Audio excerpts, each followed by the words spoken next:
Are we, Madam Clerk, is everything all set online? Okay. Okay, great. All right, everyone, good evening. We are going to call to order our regular commission meeting for today, Tuesday, May 5th, 2026. I show 6:06 p.m. So let's go ahead and get started. Madam Clerk, could you please call the roll for us? Mayor Gross, Here. Vice Mayor Amsler. Here. Commissioner Gonzalez, Commissioner Huntington, Here. Commissioner Samara. Yeah. Mr. Mayor, you have a quorum. Thank you very much, Madam Clerk. Could we do the Pledge of Allegiance, please?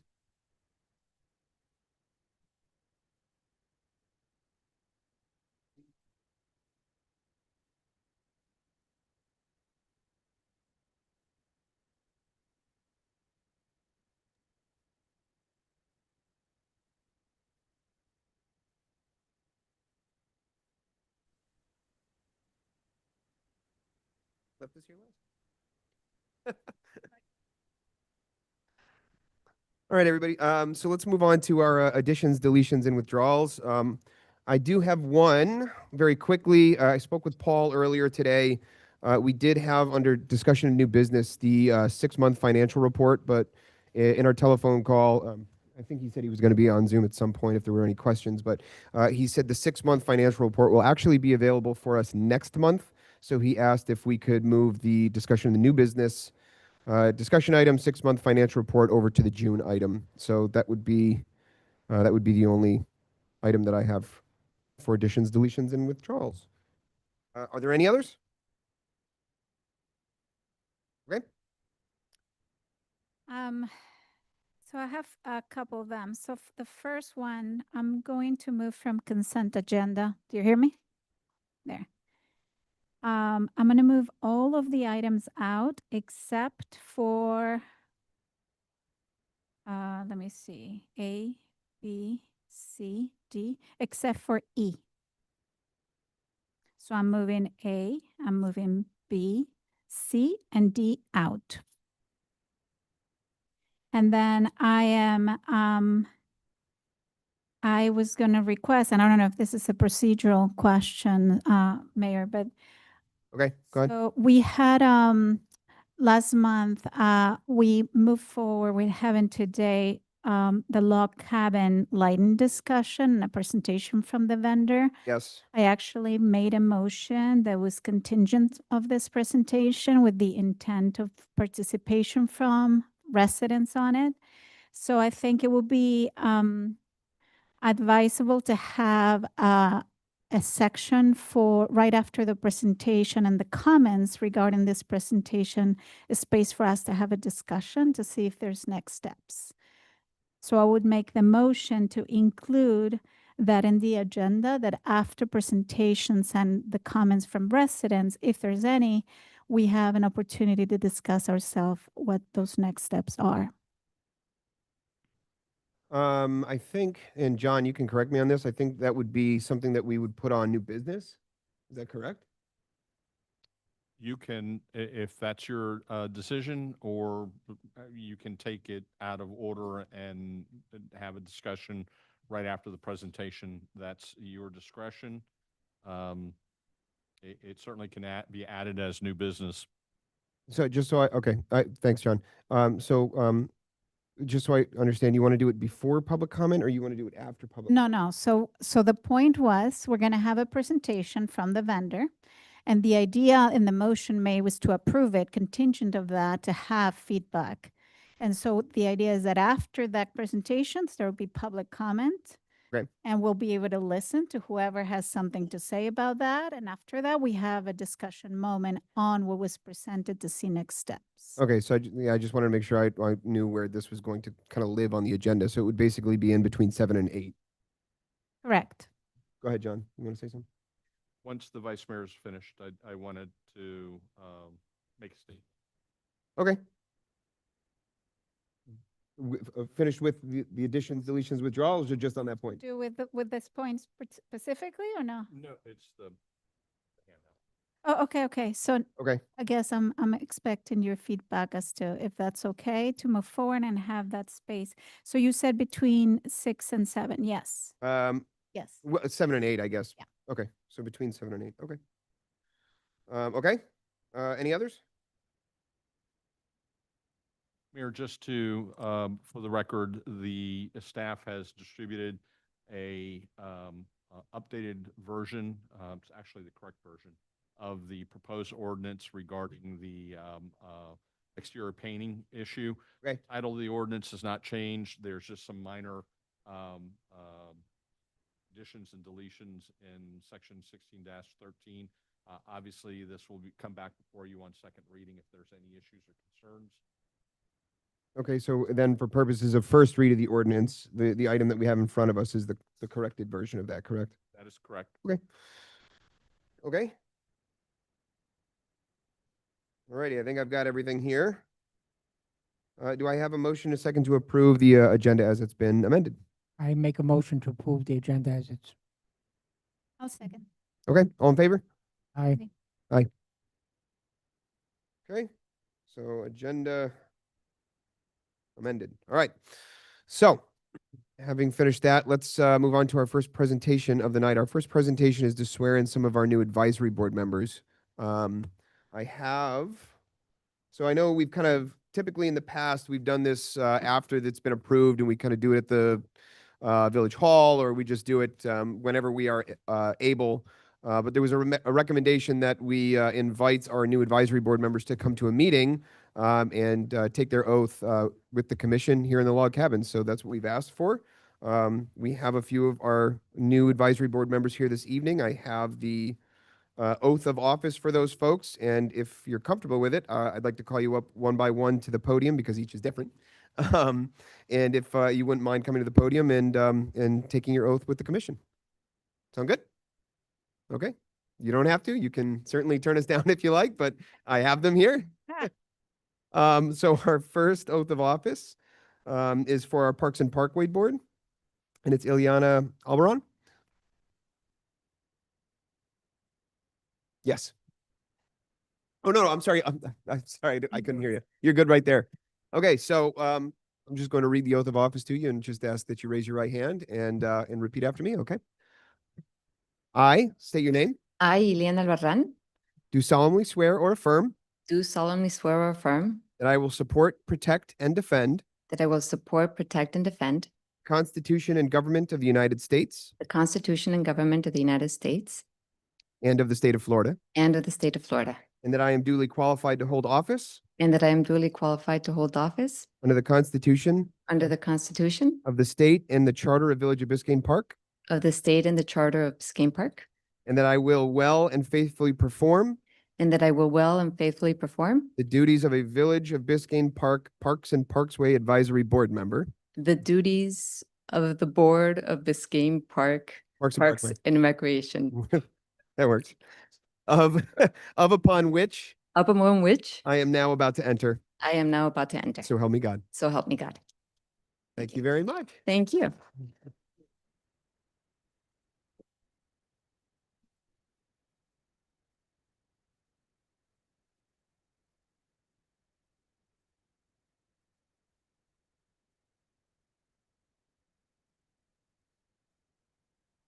Thank you very much.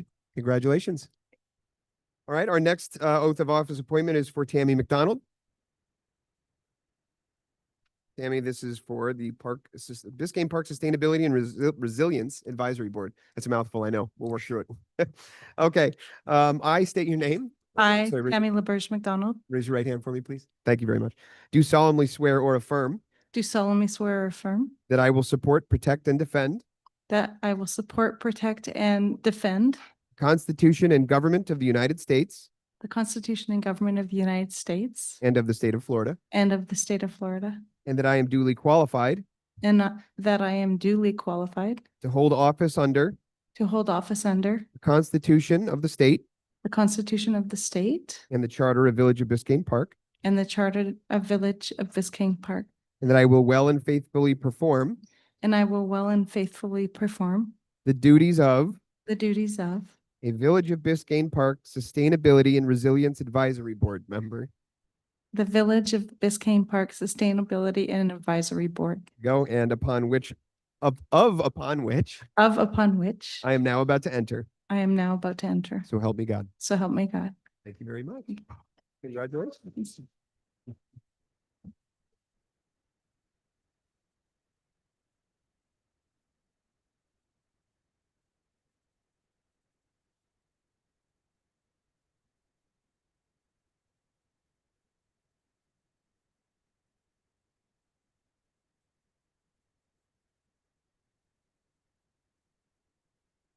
Thank you very much, Tammy.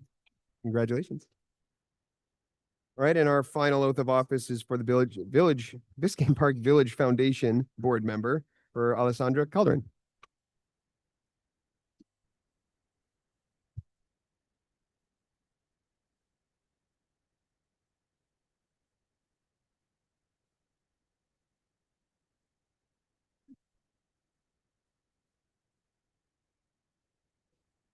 Yeah. All right, Alessandra, could you raise your right hand for me, please? I state your name. I, Alessandra Calderin, Do solemnly swear or affirm do solemnly swear or affirm that I will support, protect, and defend that I will support, protect, and defend Constitution and government of the United States the Constitution and government of the United States and of the state of Florida, and of the state of Florida, and that I am duly qualified to hold office and that I am duly qualified to hold office under the Constitution of the state under the Constitution of the state and the charter of the Village of Biscayne Park, and the charter of the Village of Biscayne Park, and that I will well and faithfully perform and that I will well and faithfully perform the duties of the duties of a Village of Biscayne Park Village Foundation Board Member, Village of Biscayne Park Village Foundation Board Member, nailed it, of upon which upon which I am now about to enter. I am now about to enter. So help me God. So help me God. Congratulations. Thank you.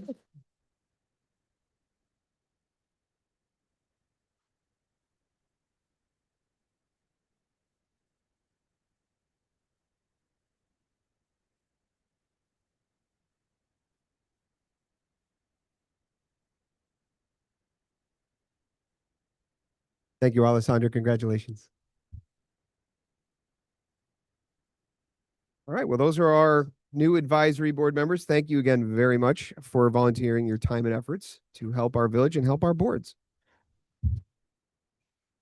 I think so. All right. So we have a couple more of these this evening. We've got 3 more presentations. Our first one is for the Log Cabin Lighting Group from Ari Chisholm. And we have him here with us. Good evening. My name is Matt Pollock, architect with Chisholm Architects, 782 Lejeune Road, Suite 650. We submitted a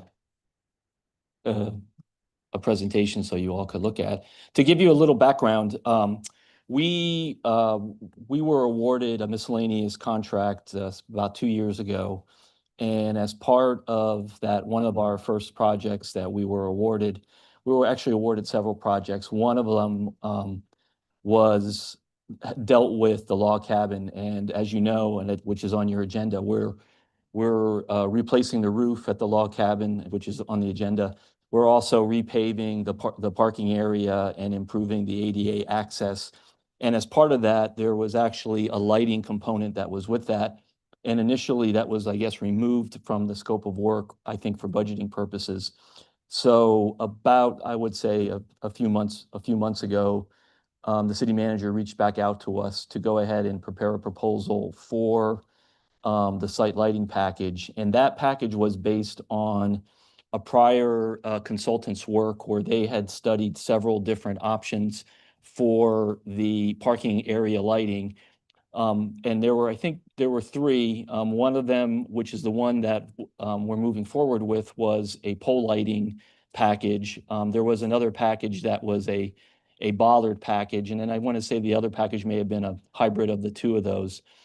And the reason that the pole lighting package was selected was that it provided more light with less fixtures. And the reason that the bollard package, I think, was not selected, although we didn't have much bearing on that package, and I'll get into it in a minute, was that it would require a lot of bollards, and the placement of the bollards was going to make it difficult to get the necessary foot candle ratings that you need to get in order to meet the code requirements.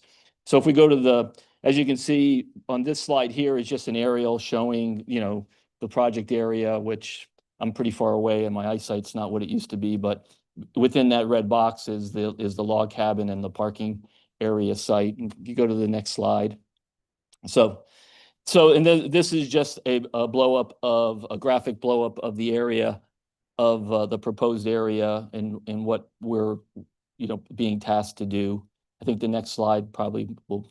So on this slide here is a graphic of the parking area, and as we stated, we're in the process now.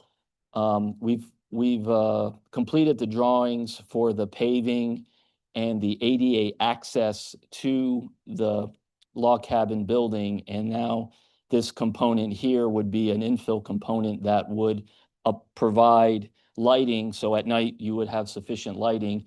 And also, what we're proposing is a concrete sidewalk that would allow safer pedestrian passage.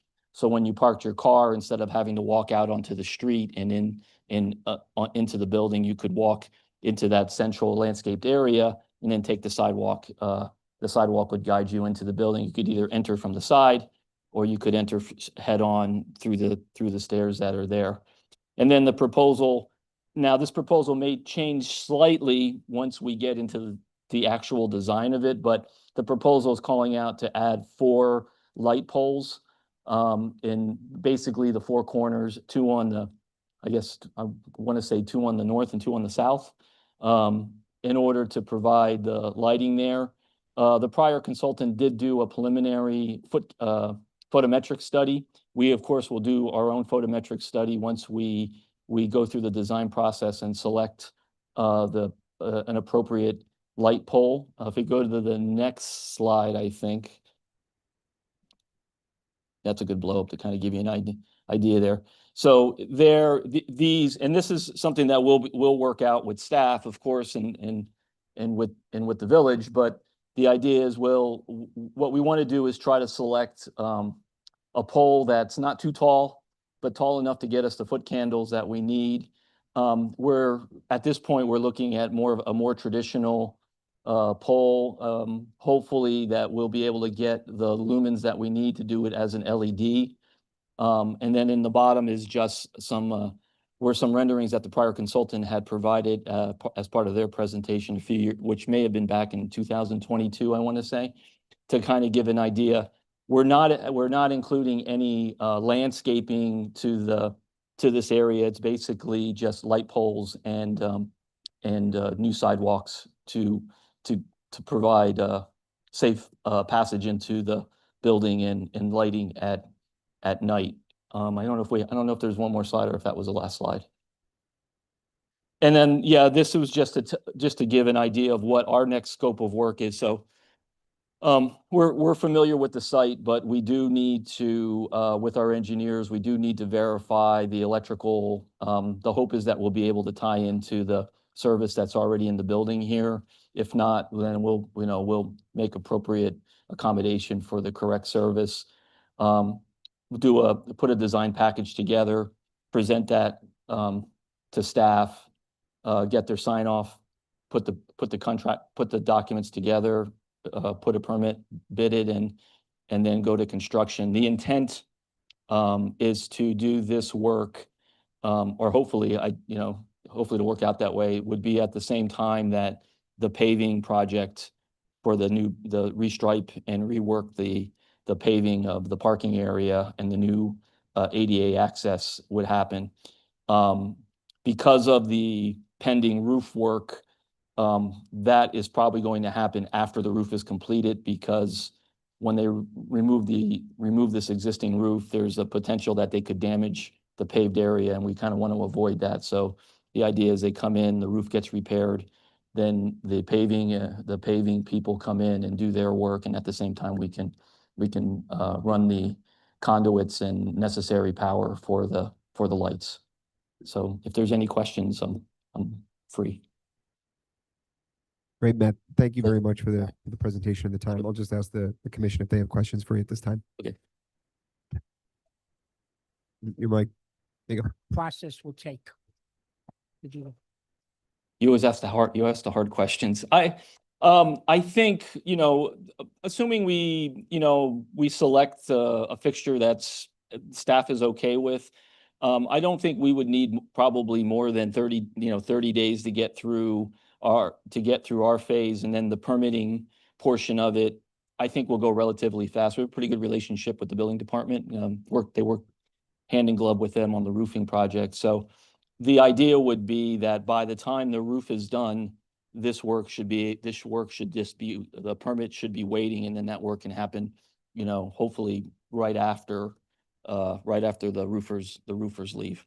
Now, I you think probably they- don't know about what the roof is. Do you have any idea how long the roofing part's gonna take? I The, think what I'm trying to find out is they're gonna be we're having commission meeting, or we're gonna have to have it somewhere else. that's a good question. I think the roofing, if it gets approved today, I suppose, I would think, the permits are already ready for the roof, so it's really getting the roofer signed up and making sure all their paperwork is in order. But I would say, I would give 60 days to do the roof, just, only because, part of this roof is a when you look up, what you see is a roof, but it's not the roof that's actually Right. protecting us. So the roof on top has to be removed. We don't quite know what the extent of the damage is to that roof, so we don't know how much of that will have to be replaced. We have kind of a decent idea of what has to happen there, but not a certain idea. So when that gets removed, the roofers will have a better idea of how much time they'll take it. But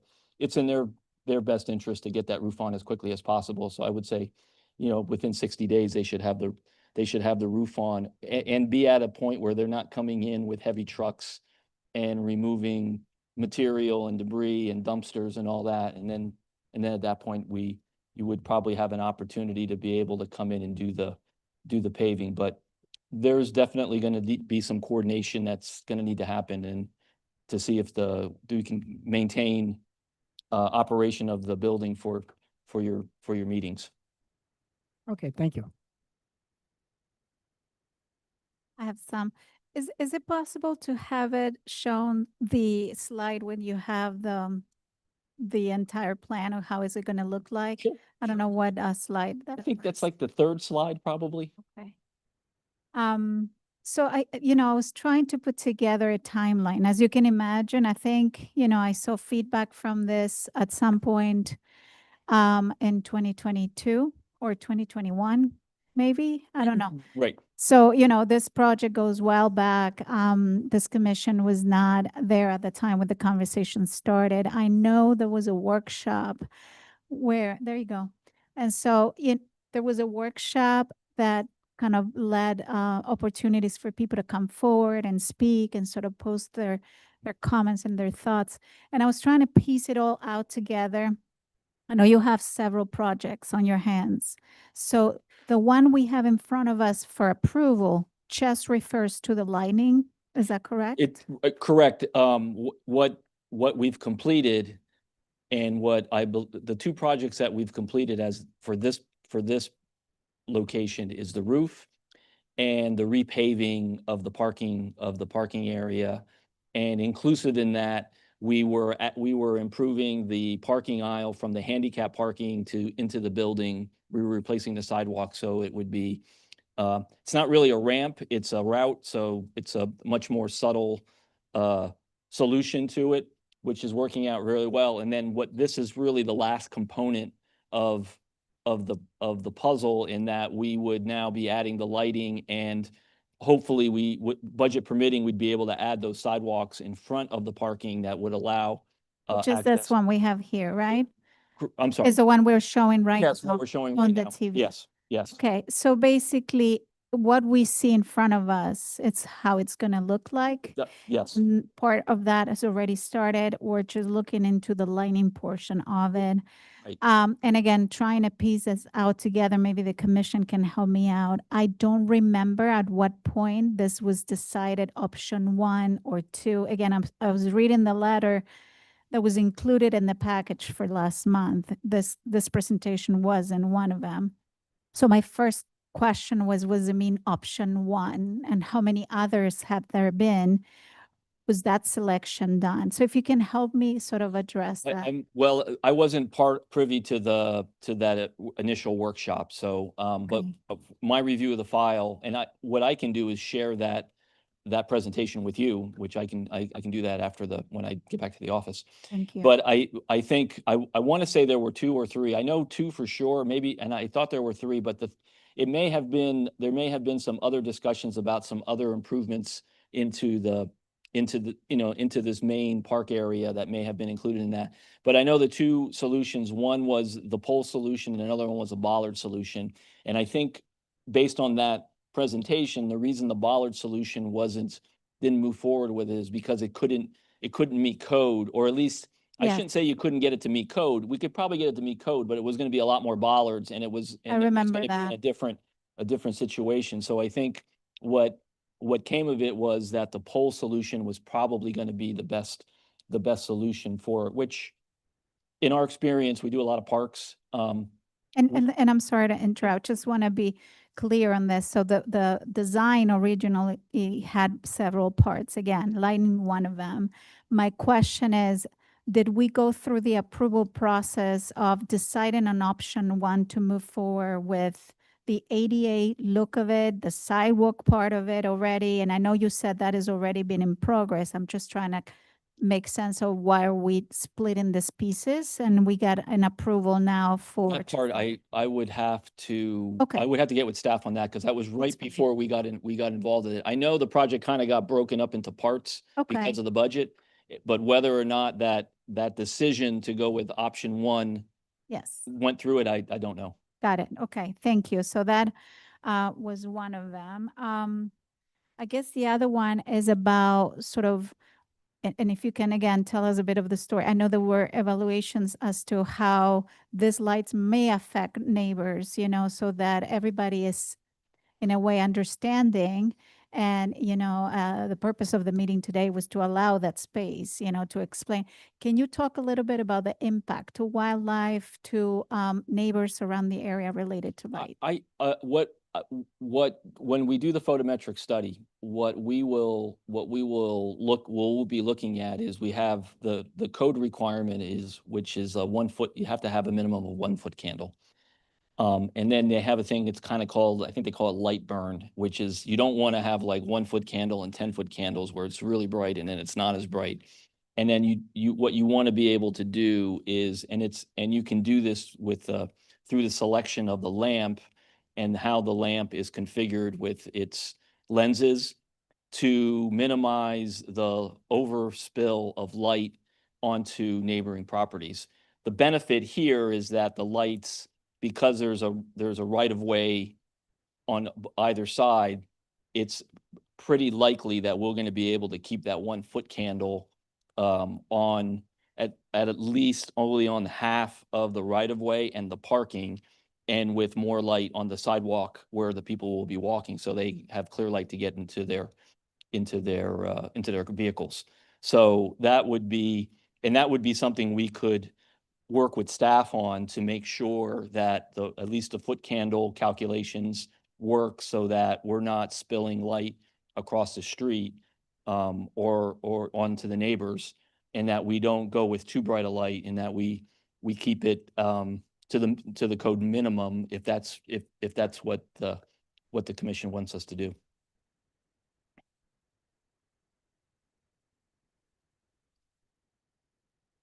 I took some of the comments I was able to find from back then, doing a bit of asking neighbors and going back into some of the videos. And again, I don't have the whole story, but some of them were supportive of providing the ADA access, keep it simple, eliminate pavers. Again, some of them are not specific to lighting.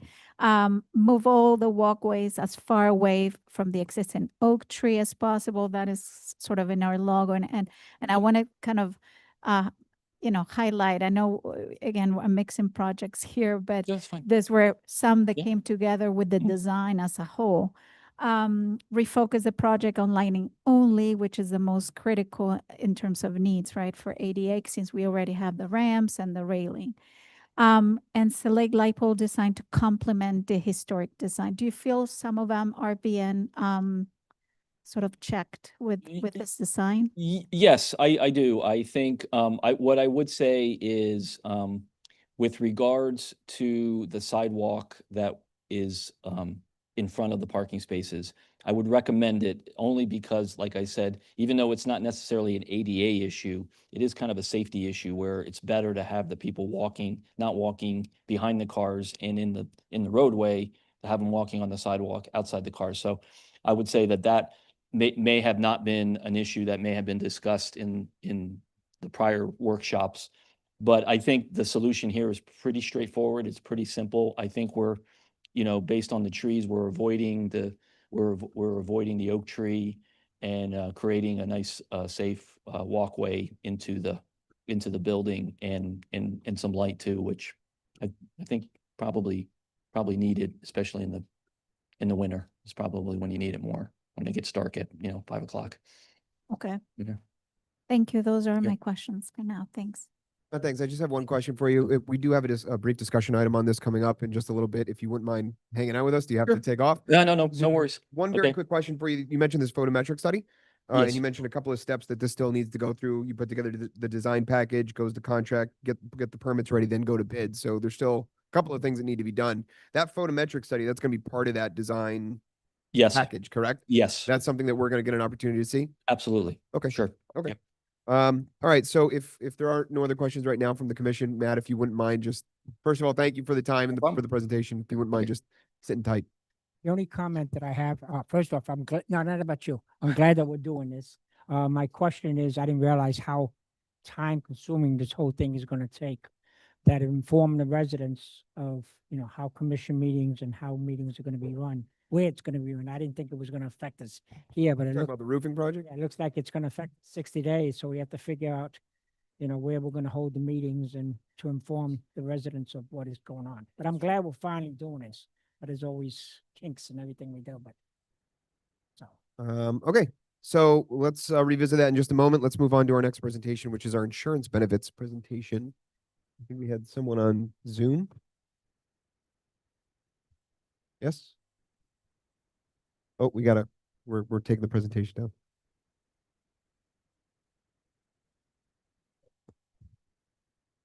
We're getting there.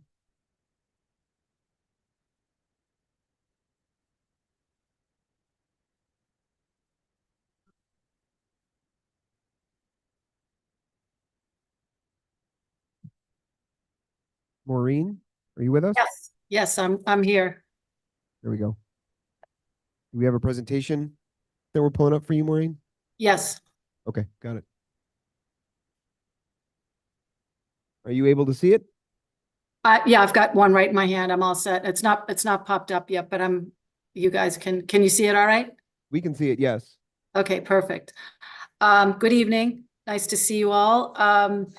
What I'd like to do is just start by doing a little summary. The presentation is really, the majority of it is just statistics and calculations that are supportive of the summary. And if you would like me to go through each of those spreadsheets, I'd be happy to do that. So the slide number 2, if you're looking at that. We are. Okay, here we go. So Florida Blue came in with a 12.93% renewal increase for our June 1, 2026 renewal with no benefit design changes. So we'd be keeping everything the same. We did bid out the plan. We do this every year. AvMed came in at 38% over current. NHP, which is United Healthcare, came in 23.6% over current, and Cigna and Aetna declined to quote. Aetna looked at some medical information, some prescription drug usage, so they declined to quote. And then Cigna does not write business in the small group market. So we're recommending to renew with Florida Blue with the 12.93% increase with the no plan changes. We are considering offering a PPO plan alongside the HMO, which would have no impact to the employer cost, because we would take the current contribution dollar amount that is attributed to the HMO and apply that to the PPO. So there'd be no cost impact if you decided that you wanted to offer a PPO alongside the HMO. The payroll deductions would be quite a bit higher, but it would be an option if the employees wanted it. The other option we're looking at is rather than have a $15,000 death benefit for the life insurance, it would increase to one-time salary for the employees. The death benefit would be one-time salary. The impact, the total employer cost impact, if we change to the one-time salary, would be $37,700 or 14.65% increase over current.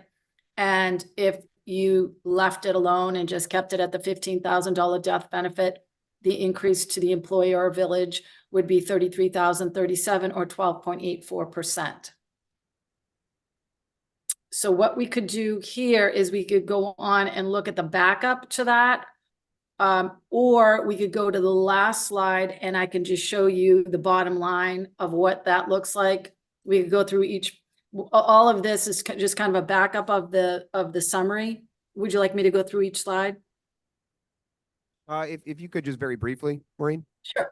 So this slide shows that we have 23 employees enrolled. The employee only, excuse me, we have 21 enrolled. We have 1 E plus spouse. We have 1 E plus child and no families. So the first column is showing Blue Cross and Blue Shield current. The total cost, the total bill cost is $273,000. The renewal is coming in at $308,000. That's a $35,375 increase or 12.93%. Excuse me, I just needed water.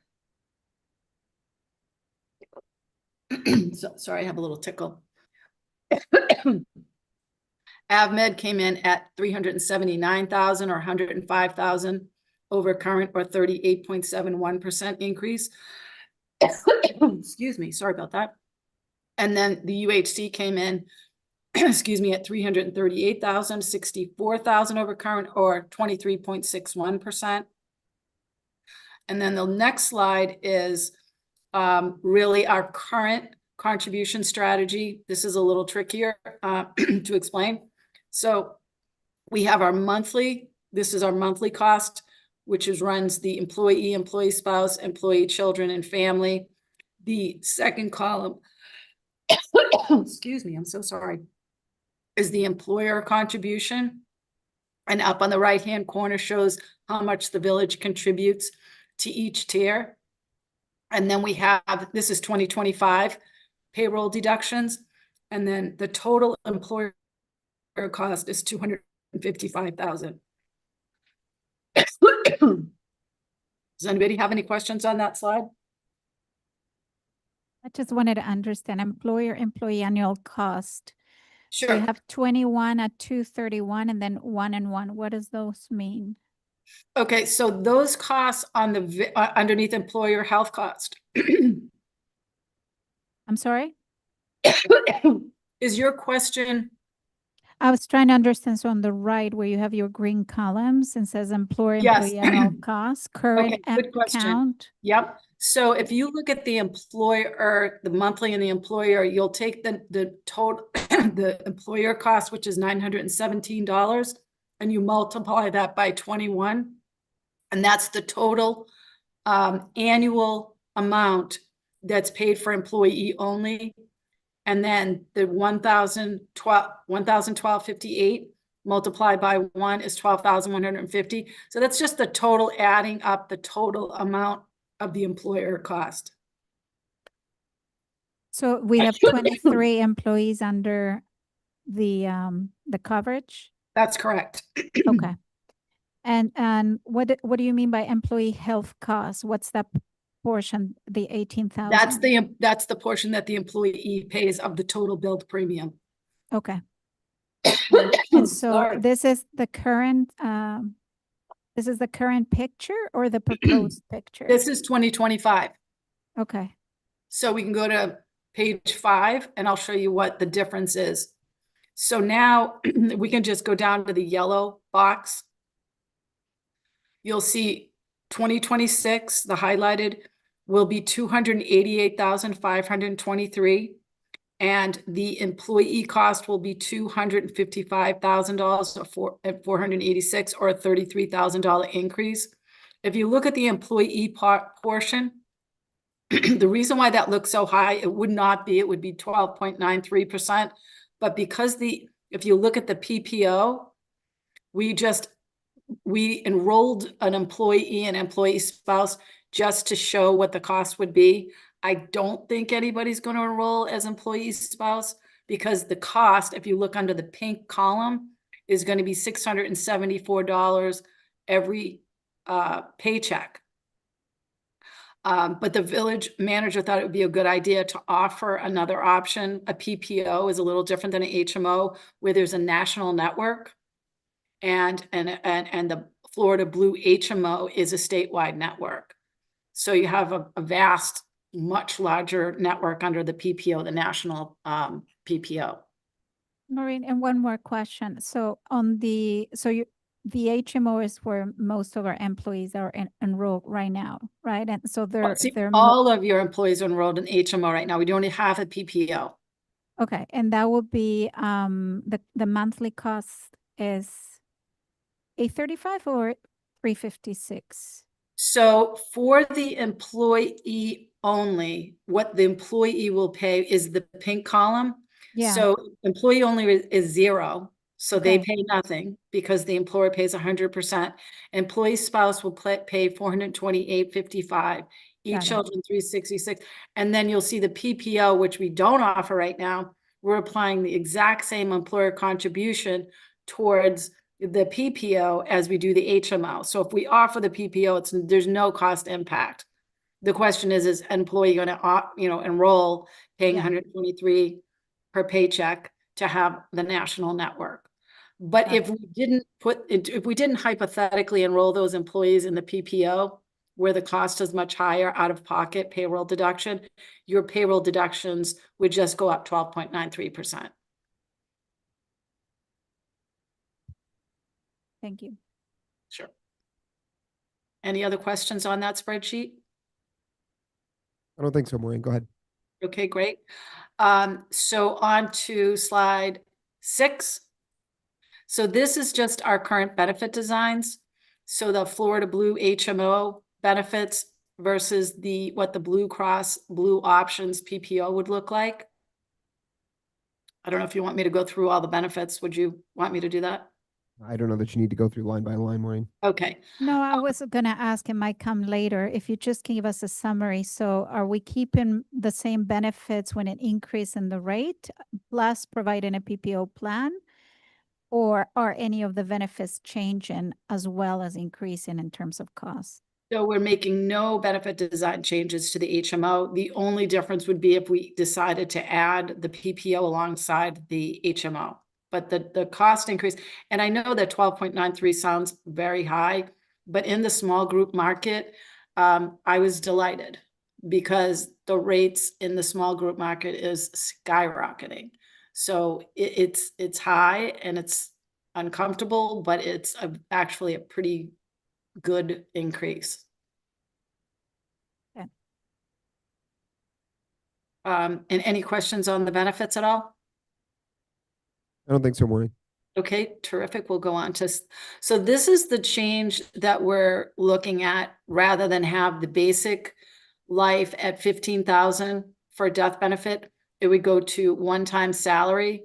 Although the rate stays the same, you'll see the volume goes up substantially. That would increase the life insurance to the employer because this is 100% paid by Village, $4,659.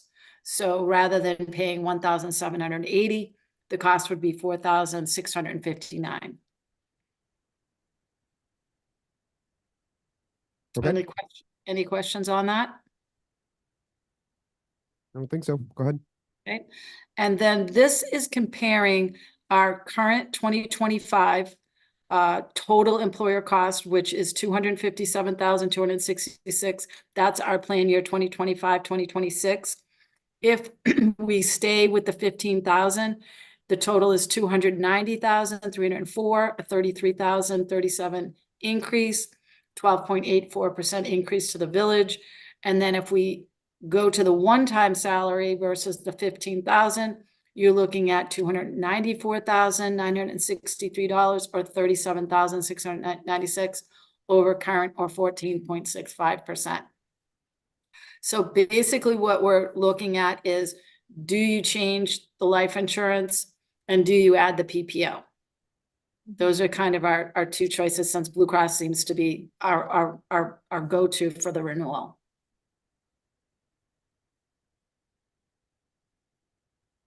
All right. Anything further, Maureen? Nope, all set. All right. Well, I Thank very you. much appreciate you taking the time to break it down for us. At this point, I'll My just pleasure. ask the commission if they have any questions for you. Okay. All Sure. right, commission. Any questions for Maureen on the coverage options? Not for me. Thank you very much. No, thank you very much. None? No? Okay.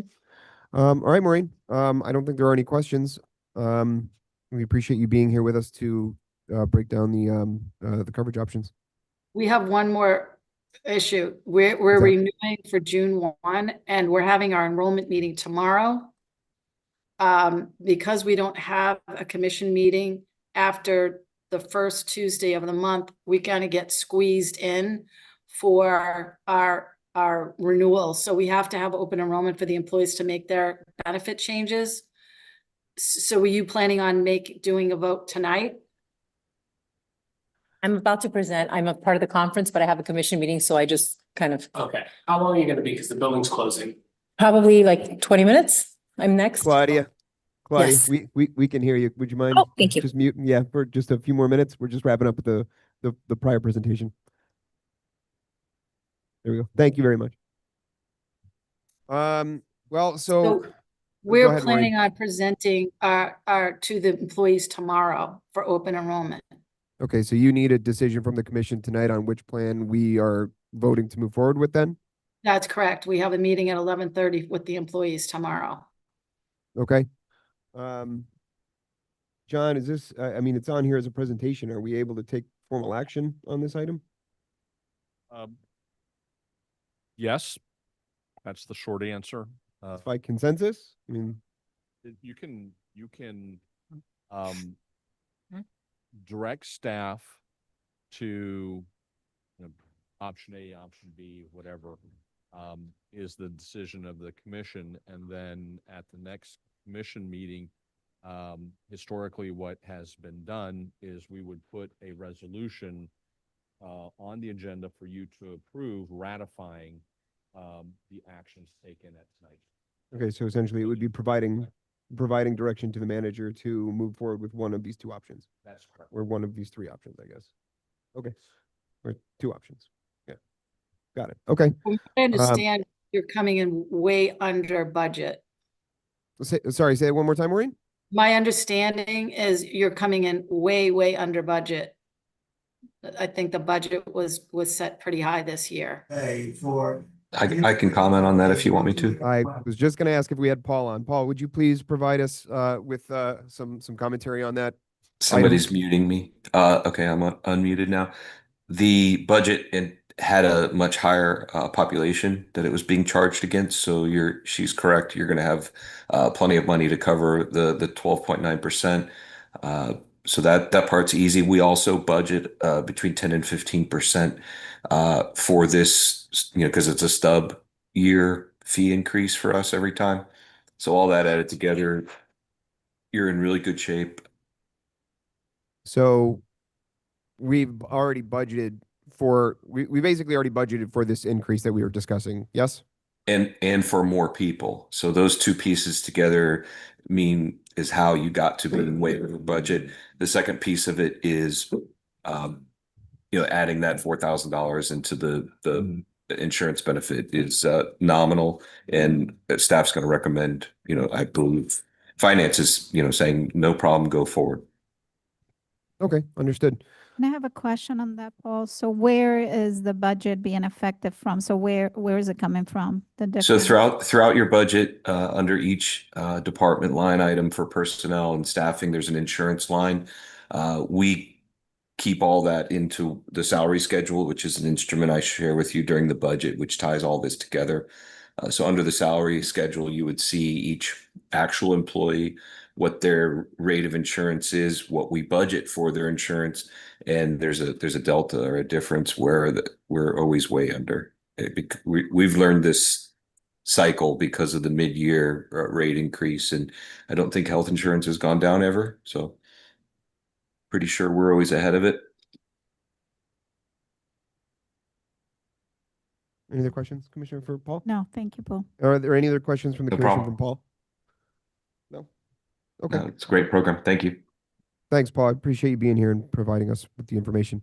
Look, I mean, if there's no other discussion on it, You have an option on, really on the insurance piece, right? Correct. The only option that we're talking about now is the life insurance piece, right? correct. And the PPO. And the people. Which is no cost to Which us. is no cost. So it's really, that's a no-brainer. So it's really the life insurance piece. That's correct. So that's what we should just focus on. We're gonna do the one-time, one-time, salary, One-time salary increasing from 15,000. $50,000. Right, correct. Or, $4,600 annually is oh, it's 1,000. So it's a $3,000, more or less, the $3,000 difference. So, or are we gonna keep the, so that's, I guess that's the only decision really that, that sounds right to me. To me, it's a no-brainer. It's a 2% difference, and the difference, if heaven forbid we ever have to use it, if employees ever have to use it, $15,000 to cover funeral costs and affect their family and stuff like that is nothing. Even one-time salary for some of our employees is grossly under what the cost can be. wait, do we get that benefit? Maybe, I don't know, you should look into it. That's some good money. Hopefully we never have to use that either. But well, actually, one-time salary is only $2,000 for you. So it's not that much. But to me, it's a no-brainer. It's a 2% increase, and our employees are definitely, if it ever, heaven forbid, it is used, they're definitely worth it to me. Men of that. Any other discussion on it? No? Commissioner?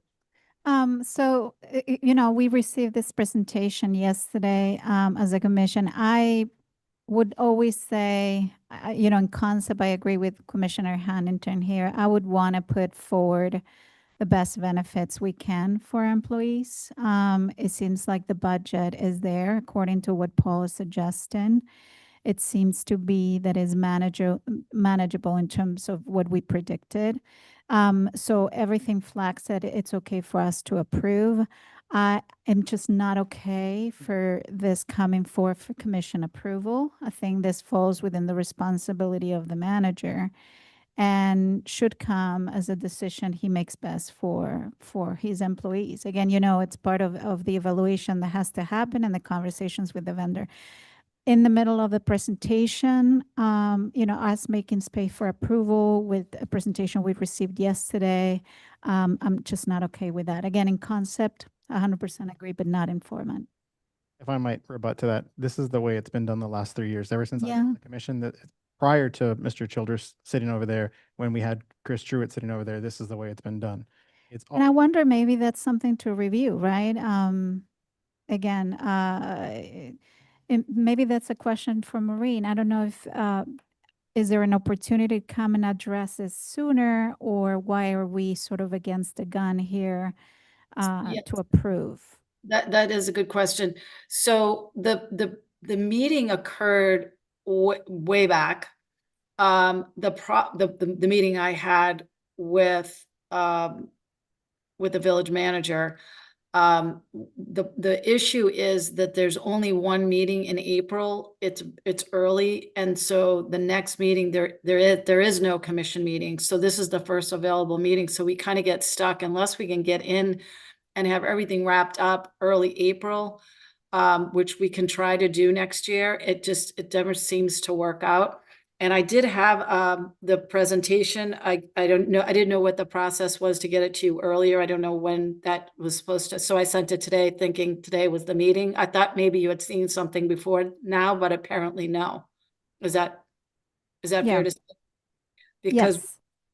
okay, Yes. because we submitted something. I guess it just didn't get to you, and then the formal presentation was sent over, I think yesterday or today.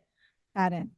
But there's Again, always other information before the PowerPoint is finished up, and we can certainly get that to you well before the meeting. I mean, this process starts way back in March, and usually decisions are wrapped up in April, early April, but we just don't have the time to get in front of you until May. But like I said, we'll try to get it in that first Tuesday meeting in April next year, so you have time to review. And I he's right, appreciate this is it. exactly how we've done it, and it's tough. Thank you, Mary. No, I appreciate the effort again and how, and as you put in together, the process sort of ties you up. But thank you. My pleasure. Mr. Mayor, I'd like to make a sense that we go forward with, because I agree with Commissioner. We have done this in last 3 years, and that's the responsibility of the commission. We don't have a problem with the city manager now, but we don't know what the city manager in the future is. And I don't want to take that away. So to take care of our employees is very important. And I don't think that we need to take this long to discuss it. It's something we should automatically do. So I want to make consent, whatever it's called, that we get it. So are you putting forth a motion to provide provide the manager with direction to go with the PPO and the increase in the life insurance? Yeah. And I'll second it. Okay, all in favor? Aye. Aye. No. Okay.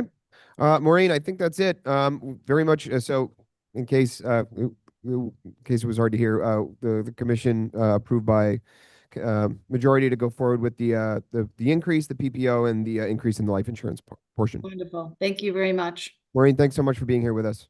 Thank you. Have a nice night. You as well. Remember, so that's, if I understood the attorney, it's going to come back in the next commission meeting when there was, as a resolution. Am I correct, attorney? Yes, sir. Okay, that's all I wanted. All right, our last presentation, let's move on to that. That's Freebie, and I think we've got Claudia with us. Good evening, Claudia. How are you? Good evening. Good evening, commissioners and mayors and commissioners. Thank you so much for having me here. Claudia Miro, Vice President at Freebie, with offices at 371 Northeast 61st Street.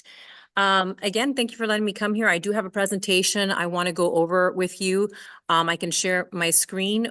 I have also provided it to the clerk for future reference. Oh, the screen sharing has been disabled. If someone could let me share my screen.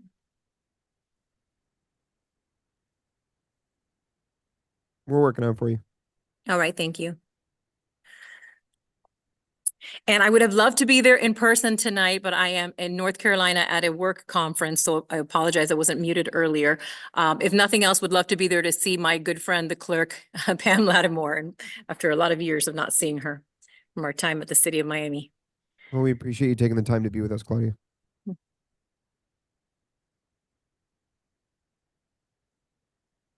Do we have? You should be able to now, Claudia. Okay, working on it. We'll share. Can you see my screen? Yep. Wonderful. Wonderful. Again, thank you so much for letting me come and present to you today. I know that we want to go over some of the program goals, the service history that we've had here in Biscayne Park. We started the service in May of 2022. And it has been a very successful service. This is a zero financial impact model to the general fund of the city. 50% of it is funded through FDOT funding, and the other 50% is funded through CITT, or for the folks watching at home, half-penny surtax dollars. And so this is a great type of service, which is perfect for small communities like Biscayne Park, helping to connect all the residents, visitors, and the local employees to the nearby areas, shopping, restaurants, parks, and any essential services, by keeping the village quiet, neighborhood-focused type of character that you all enjoy in Biscayne Park. Again, the scope of service that you have there is an on-demand door-to-door public transit service. And like I was mentioning, this is the kind of a service that you have when, you have a small area. Microtransit is the perfect fit for that area. Folks can go on the app and request rides, and it's on-demand based on when they need it, door-to-door. The hours that you are operating right now is Sunday through Thursday, 12 to 3:15, and then 4 to 7. And then on Fridays and Saturdays, 11 a.m. to 4:15, and then again, 5 to 9 p.m. Some of the updates that I wanted to share with you this evening is if you look at the map that we have here, some of the points of interest that we're covering, we had been communicating with the city, and right now, one of the things that we had done was we ran a survey on the app and found out that an overwhelming amount, 85% of the riders wanted to add the new Publix on Biscayne and 127th to the service area. So we went ahead and did that just recently there. You can look at the map and look at the points of interest. Obviously, a couple of Publix, Aldi, Whole Foods, Home Depot, the Griffin Park and Community Center, the Burke Recreation Center, Borinquen Healthcare Center, and then the Museum of Contemporary Art as well. Those are some of those service areas that you have here in the area. So as I was mentioning earlier, microtransit is an essential infrastructure for the city, considering that you guys have Biscayne Park doesn't have any kind of transportation. You don't have a bus system going through there. You don't have a trolley. Transportation is not being provided by the county. So when you have situations like that, microtransit is the only and viable public transportation solution. In fact, if you remember when the county a couple of years ago, they implemented their Better Bus Network, they eliminated what they called their low performing routes, and they did it in places where they had some ridership, but not enough to spend millions on a bus route. And in some of those areas, they called Freebie to have microtransit kind of pick up, those few riders that were there, and we were able to accommodate them. So with Biscayne Park, that is definitely the situation where, this is the best solution, and it's the most efficient financially for the city, built specifically for these small type of communities where, you've got a population of approximately 3,000 residents. And then right now, your ridership, you're doing about between 400 and 600 monthly riders. Again, very aligned with the population size that you have there of approximately 3,000 people. Average monthly ridership, we're looking at 430. This month, last month, March, April, you had about 430, 450. Definitely fills that mobility gap for those residents that don't have vehicles, seniors, short trips. We have noticed in my conversations with our performance managers that a lot of the folks that are using it are taking it to go to work. So it's an essential use for them. You've got great performance metrics. We've served in the last 4 years over 20,000 total riders. Our customer satisfaction is at 98.8. Your wait time is a little bit over 12 and a half minutes, which is great. Yeah, we found that 60% of our riders are women, and we find that to be the case across most of our service areas because they feel so safe using Freebie. They know their drivers' names, and the drivers know their name as well. Creates really that community feel that you want, especially in a small city village like Biscayne Park. 40% are male. And then, again, some of the patterns that we've been seeing for the demand, we see that your peak usage is between 12 and 2, and then again, between 4 and 6, reflecting again, just the day-to-day real world needs of the folks, going shopping, work, daily activities, running errands, et cetera, being your peak time there. And so as we look forward, this is a highly cost-effective program. To be clear, the total cost of the Freebie is $120,000 a year. 50% of that is covered by FDOT, the Public Transit Service Development Grant. That is a 50% matching grant. So basically, half of the cost, which is $60,000, is picked up by FDOT. The other $60,000 is covered by CITT surtax dollars, the half-penny tax. And so wonderful. It's a fully turnkey system. And when I say turnkey for the folks that are watching us at home, the city doesn't have to come out of pocket to purchase the car. The cars belong to Freebie. The city doesn't have to worry about paying for repairs, maintenance, employees. This is the 100% turnkey service, which makes it very cost efficient for you to have at a very minimal cost.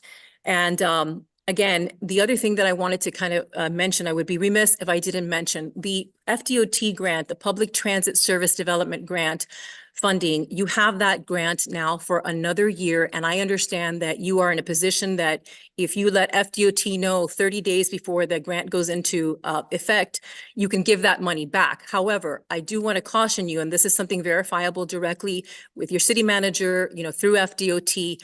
I went to their meeting on April 15th, and they have said that because they are changing the way that they award grants, they used to award them 1 year at a time for up to 3 years. Now they're doing it 3 years at a time, which means now moving forward, it's going to be more difficult for not just Biscayne Park, for all cities to be able to obtain this grant. In fact, this year, they said they will only award 3 or 4 cities grants in comparison to 10 to 12 cities that they have been doing in the past. So I bring that up because it's important for you to know that if you turn back the money of the grant, that you may never be able to get it again for a long time because you're competing and you've got this golden opportunity because you are one of 34 cities. Most of the cities apply for this grant. And so it's really highly favorable position to be in. compared to what future programs or future cities are going to see when they apply for this grant. The other thing that I want for you to take into consideration is that right now the village is operating under legacy pricing, which is below market. You have been grandfathered into what our prices were 4 years ago when you started with us. If for whatever reason you were to discontinue the program and later reinstate it, the cost would return to current market rates, which is much higher now than when you started the program. Microtransit has become very popular. I don't need to tell you that all the costs have gone up. And the bottom line, you know, microtransit is not optional, especially here in the village of Biscayne Park, where you have no other transportation. The county is not providing transportation. It's on the city to help the residents have some sort of form to get them to where they need to go. It's an essential infrastructure for village of Biscayne Park. You know, we are happy to say that has a high rider satisfaction. The demand is there, and it's a critical mobility access at a very exceptionally low cost to your, you know, and again, not making an impact to your general fund. I'm happy to take any questions that you want. The other thing I was going to say is that we do have recommendations that I'd like to put on here, which is, again, you know, one of the things we're looking at is, hey, how can we get more ridership? It would be great if the city promoted it on social media. You know, if they have any PSA, if you have a YouTube channel, help with that. But we can also suggest that since a lot of the folks who are riding it are going to work, you can also look at maybe starting earlier, having a gap in the middle of the day, going a little bit later. So that way you're catching folks who are going to work, you know, maybe at 8 o'clock in the morning, maybe an 8 to 1, and then starting again 4 to 9. So you catch the folks who are coming home from work and also going out to dinner, and still able to like run their errands. So that's, you know, just one of the recommendations that we can continue talking about. I want you to know that we're here to be a partner with you. We're here to do whatever it takes to help continue making this the program even more successful than it has been. And again, I'm happy to take any questions that you have for me. Thank you. Thanks, Claudia.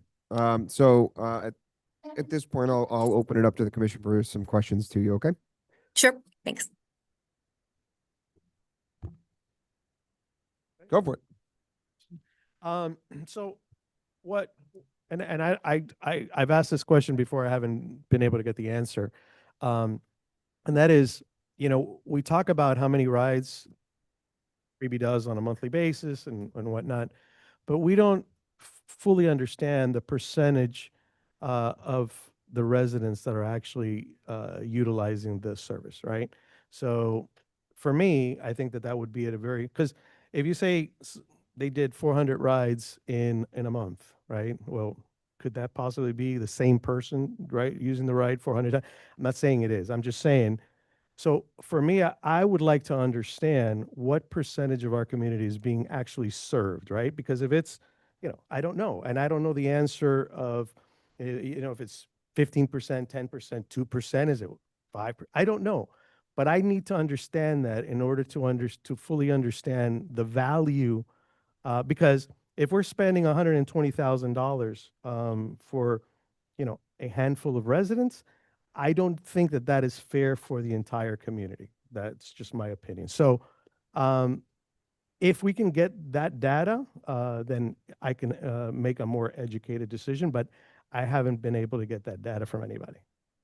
I think, thank you so much for the question. I think it's a very fair question. And so that I can clarify, I think that this will provide clarification for you. The numbers that we're providing are unique riders. So it's not the same person riding over and over again.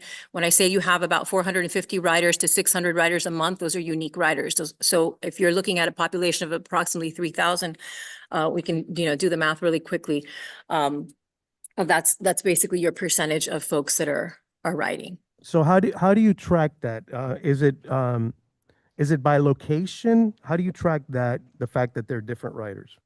Thank you. I'm smiling because that's one of my favorite questions. So Freebie is a transportation company, but more than that, we are a technology company. So what we do is we're able to track and get demographics on everybody. So if you're going to use the application, whether you're going to call in or whether you're going to go and request a ride through the app, you have a user account. So when you set up the user account, you put in your name, you put in your address. That's how we know you live in Biscayne Park and that you're using the service. You put in your age, your sex. That's why we know we have 60% of women using it within the village of Biscayne Park because of all the information that we collect just to set up your account. And we track that information. Our technology is pretty cool. We're able to see heat maps and see exactly where everybody's coming from, where everybody's going to. The screen that I had on earlier that shows the points of interest in the map. We know those points of interest because we can see the heat map, and that's where folks are requesting their rides to, the Publix, the Aldi, the Whole Foods, the Home Depot, et cetera. So that information is all information that we have at our fingertips, and so does the staff. We can see the peak times by day, by week, by month. And that's also how we track the ridership, and we make sure that the ridership continues to stay steady or to continue to grow. So all of that is very tech driven, all that information that we have. So we're not just guessing, oh, we think it's mostly women, or we think, you're riding mostly from 12 to 2. All of that is down to a science with the technology. All right, last question. Since you have this technology, I love technology. Technology is great. Me too. So when you say, let's just use 400 as an example on a monthly basis, is that the same person obviously using it twice because they're going to the supermarket and then they're coming back from the supermarket? Or is that a one-way thing? So we can look at that information, but again, we're looking at the rider, not the rides. So you have about 450 unique riders using it on a monthly basis.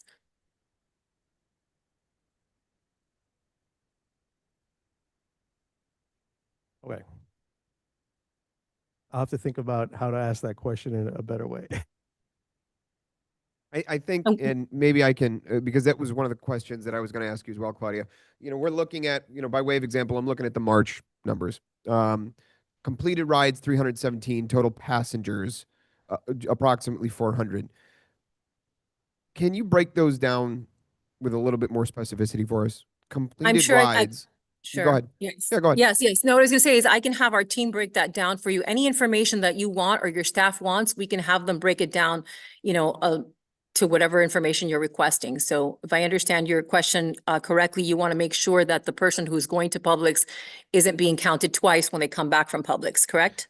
Well, that's part of it, because I think what we're asking, because I think and I don't want to put words in anyone's mouths, but I think the way that this was represented to us was, hey, this number or these numbers may not accurately reflect how many people are using the app.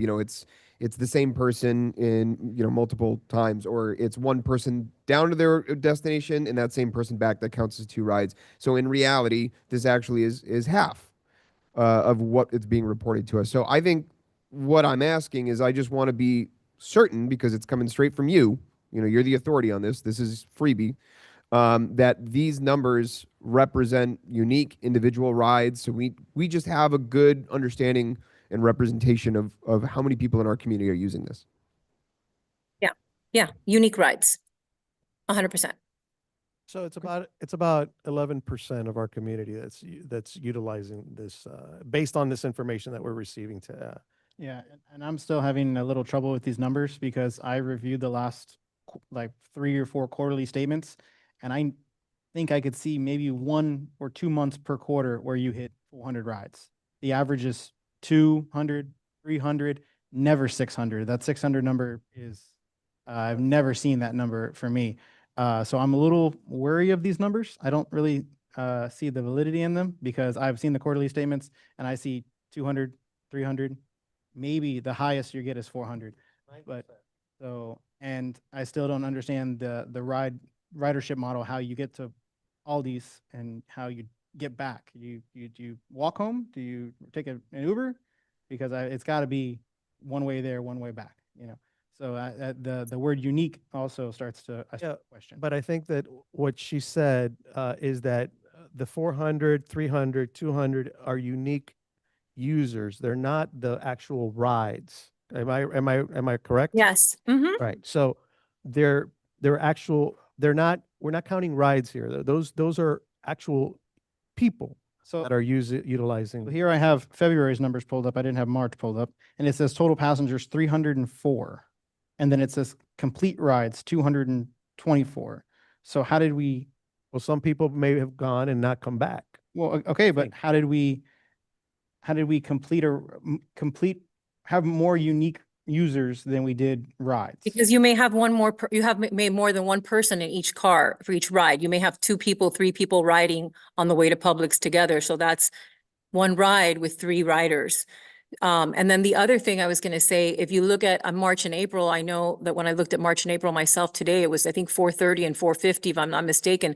But those numbers just recently were in the 400s, you know, and this month makes 4 years that Freebie has been operating. We're not even counting May because today's Cinco de Mayo, right? 20,000 folks have been served in the last 4 years. So that's 20,000 rides that you guys have been able to provide in the last 4 years. And again, you know, I'm just here to provide the information. You don't have any transportation at the county level. This is the only transportation available to the folks that live within the village of Biscayne Park.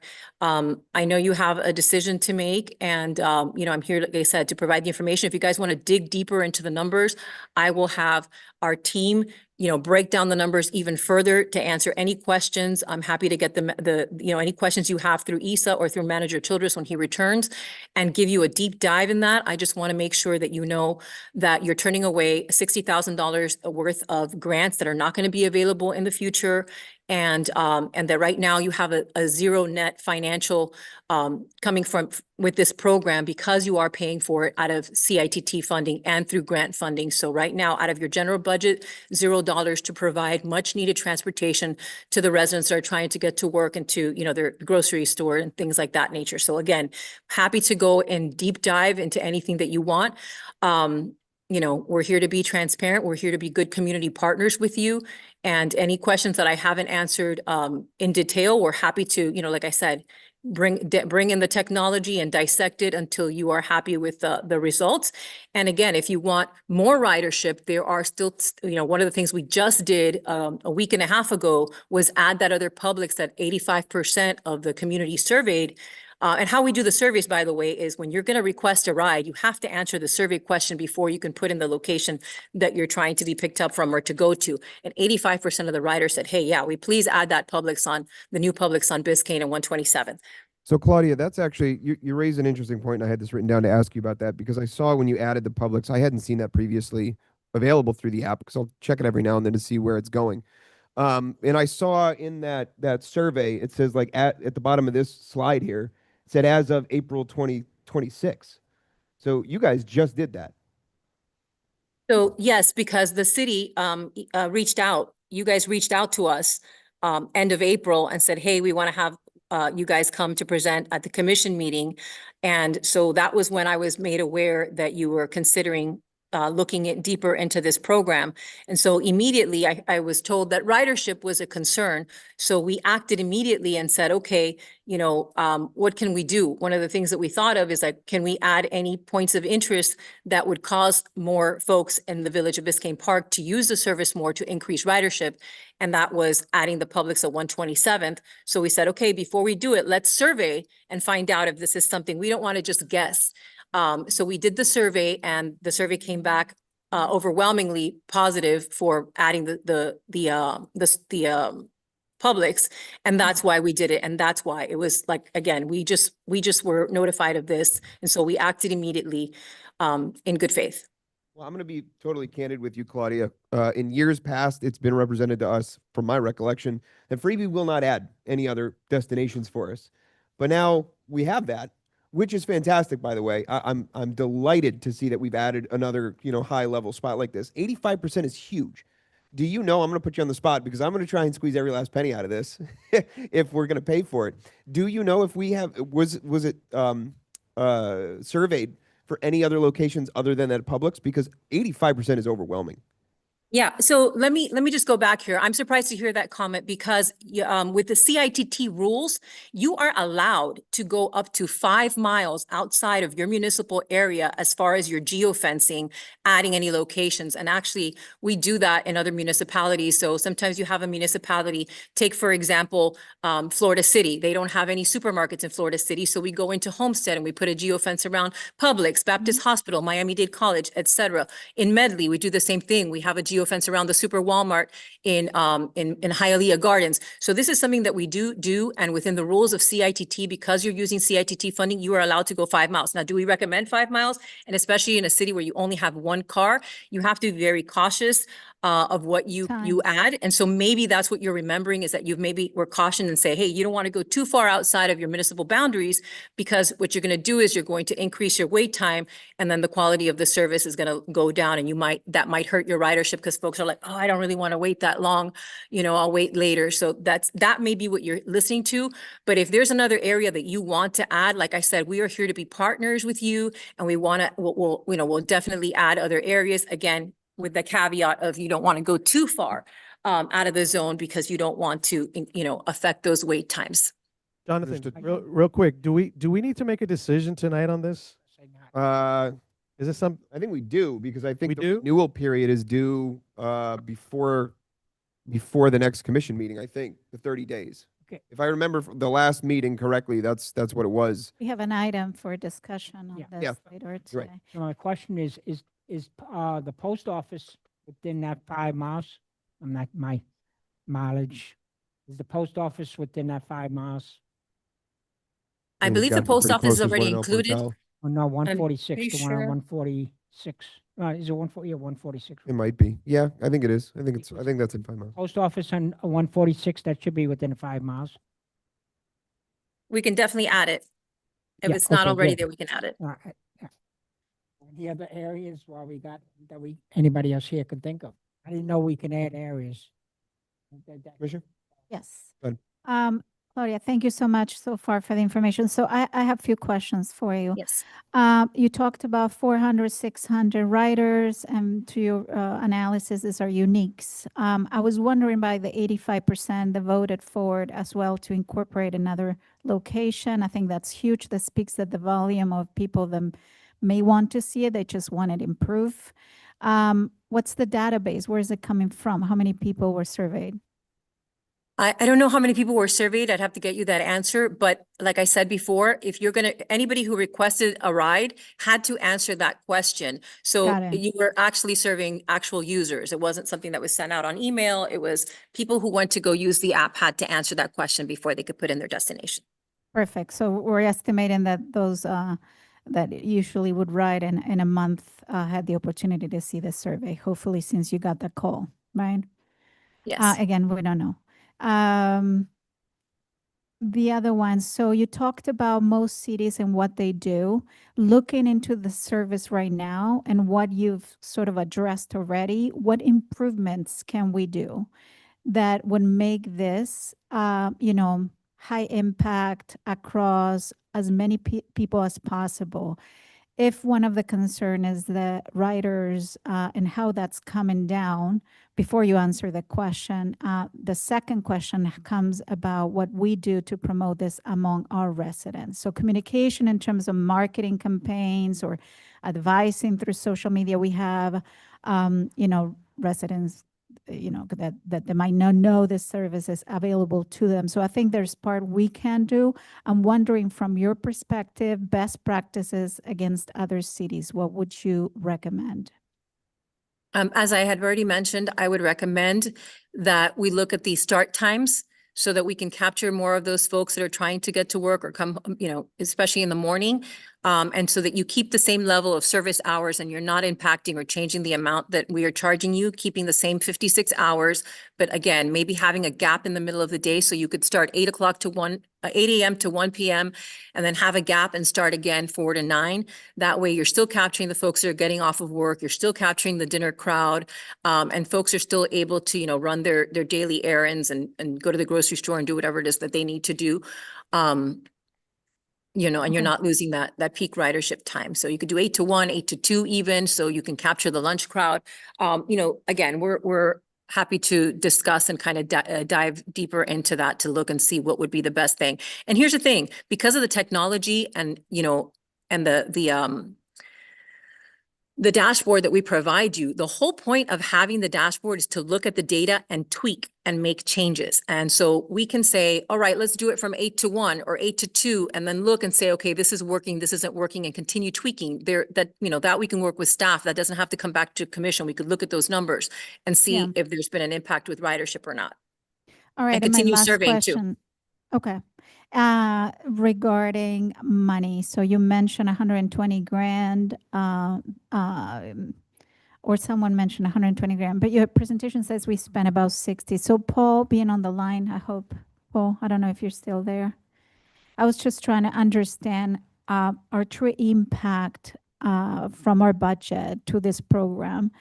I think Commissioner Huntington, you said 120 grand when you were describing it earlier, and I see in the presentation 60 grand.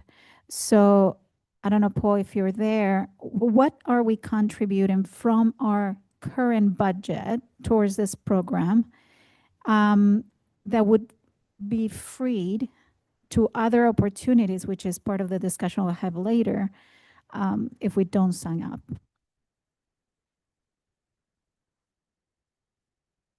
Is Paul gone? We still have you, Paul? Doesn't sound like it. What's that? Well, Commissioner, we have the discussion items later on down. Later on. So if he rejoins us, maybe we can ask him. So just to address your part, Claudia, can you explain how that 60 more or less was put together?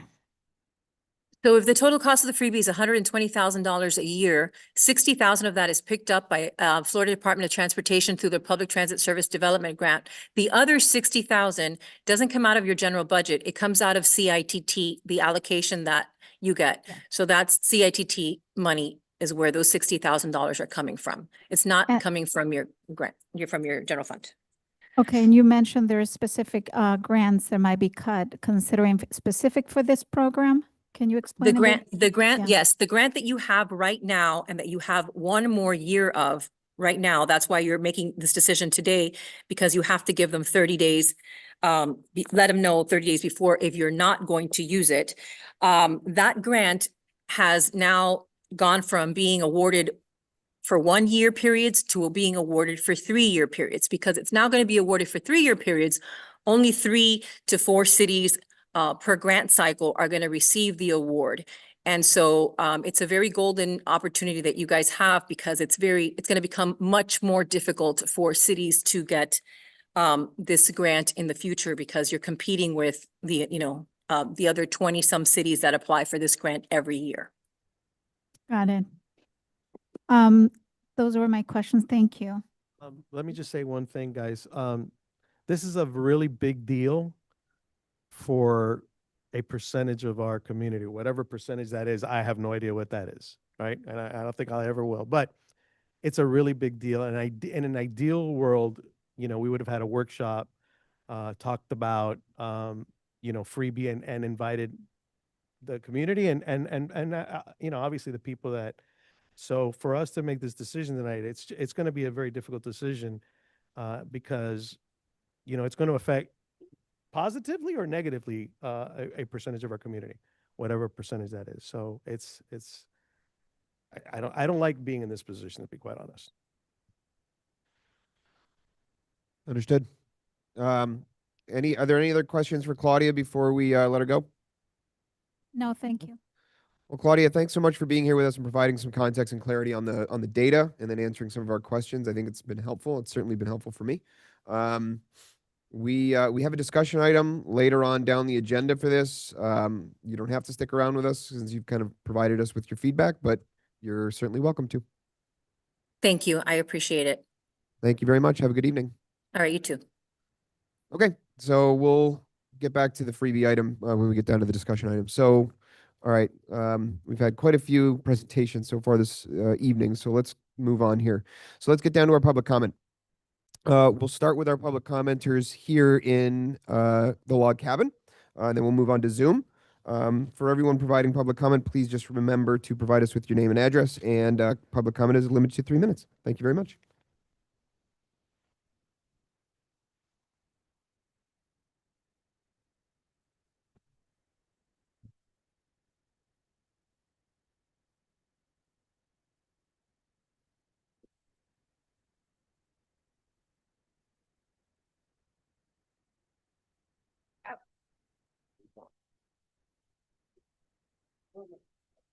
Barbara Kuehl, 777 Northeast 111th Street. Okay. I've written to all of you about Freebie and how important I think it is for this community. And I just want to say I'm a little disappointed that information came out tonight that really was very clarifying about how Freebie works and the money that's involved. Because I've read the comments from Al Childress, our manager, about why he was suggesting that we should not continue with Freebie because we'd have $120,000 to work on roads. But the truth is, $60,000 of that is coming from a grant. So if we decide not to continue, we are not going to have that money. And I know that 30% of the CITT money has to be used on direct transportation, not roads, like a bus bench. So you're going to be trying to think of ways to spend money. It's very difficult in Biscayne Park because we don't have things we can use at direct transportation. So this money is not going to rebuild our roads. This money, if we drop Freebie, we are going to alienate a lot of residents who may not have a way to get to a grocery store to get around, or just to want to use public transportation, or to connect to a bus, which you'd have to walk. We all know we're very far from bus stops. Just one other things to think about. Just in the last 2 years, there are 7 houses that are advertised on Zillow that are $5 million plus. I looked up what the tax projection would be for those houses. And I mean, it's astounding, but taxes for that house of $5 million are $122,000. Now, obviously, some of it goes to Miami-Dade, but the portion that Biscayne Park gets for those houses, for each house, is $47,000 a year. I mean, that's probably more than a lot of us even pay for our houses, but they're going to be paying that year after year. And I know several months ago, Commissioner Huntington had wanted to look into impact fees because those houses being built have destroyed many of our roads. The mayor and I live on one of those. And we couldn't do impact fees. But think of it this way. Those houses being built can support rebuilding our roads. And I don't want to think that we're going to have even $100,000 to work on roads. We should be talking more like $300,000 or $400,000 each year to actually do something. Because if that's the #1 issue in this village, Mayor Mandami in New York said, you can give people parks, you can give them museums, but when they look out the window and they see potholes down their road, they're not happy. Thank you. Barbara, that's if we still have property taxes, but that's another story. Derek Huell, 777 Northeast 111th Street. I paid more than $47,000 for my house, but anyway, you know, hope I get a little extra time since there are a number of things this evening. You know, say we have $60,000 to spend on roads. I mean, that's like saying you got a roof leak and each year you're going to repair a portion of it. Well, by the time you're done, you're not going to have a roof left, and we're not going to have any roads left. Plus the fact that doing incrementally at 60, 100, whatever it is incredibly inefficient. You need a much bigger package. You're going to get a much better buy. You know, you can't have a little piece here and a little piece here. By the time you get to the end of the street, you're going to start all over again. So you need a much broader approach. As far as the design out here for the walkways and the handicap parking, there were 3, we had a meeting of all the board chairs when we went through the 2 presentations that I remember. I don't remember 3. And the 3 most important points were, yes, providing the handicap parking, yes, the lighting, and the other thing was protecting the oak tree. The way this design is currently now, I do agree we need the sidewalks, very definitely, not opposed to that, but you're going to be putting sidewalks around 50% of that tree. Now, you're not going to impact the tree per se, but you're going to damage the roots. And that's very critical. You're talking about damaging 50% of the roots. Now, I can't tell you I'm an expert on the process, but there is a way to do it, and to do it incrementally so the roots to a large extent are preserved. Dan Keys happened to be the expert on that, and I can't remember what he said, but that I'm very concerned about. And maybe it can be slightly redesigned to just give us more breadth. The last thing I'd like to mention, and I'm glad the architect's still here, he said that this is not the roof. These are shingles, and if this is not the roof, it should be the roof. Cedar shakes cannot be layered, and they have to breathe. In other words, there can't be anything underneath them or anything over them. Otherwise, you're going to diminish the life of your roof by 50 to 75% because they rot. You know, they get wet, they expand, and they have to dry out as quickly as possible. So I'm hopeful this is actually a roof, and if it isn't, this is exactly the way it should be done. Thank you. Brian Kuehl, also 777 Northeast 111th Street. I do use Freebie, and I do agree that the hours should be expanded. I don't know that a 1 o'clock cutoff would be best for me, but I do agree that 12 o'clock is too late to be starting for a lot of people. I would like to see expanded to the post office. To answer Commissioner Smario's question, I looked it up. It's about 2.5 miles away. So it would be within the 5-mile limit. My understanding, I think, was that even with, like, say 300 riders, that's about 10% of the village. So that, I mean, you know, it may not be a lot of everybody, but honestly, what kind of service does everybody use, except maybe trash pickup? That's probably the only thing you'll have 100% buy-in. You know, for that 10%, it could mean the world. And even if you're doing it once a month or 10 times a month, you know, I don't drive right now. If I had a job, I would need that to get to work, get back from work. That would be a huge help. And it would, you know, also as the post office, there is the Miami Shores post office, which might be, you know, if North Miami is too far away, that might be a good option. I would like to see a much larger area. I think that's about it, really. But that's what I wanted to say. Welcome. So I got to jump back for one quick comment. You can't say we serve 10%, 15% of the community. It's meaningless. Dan may use it once a month. Jonathan may use it 4 times a month. You may use it just once. Okay, so the percent, you could be serving 75% of the community occasionally.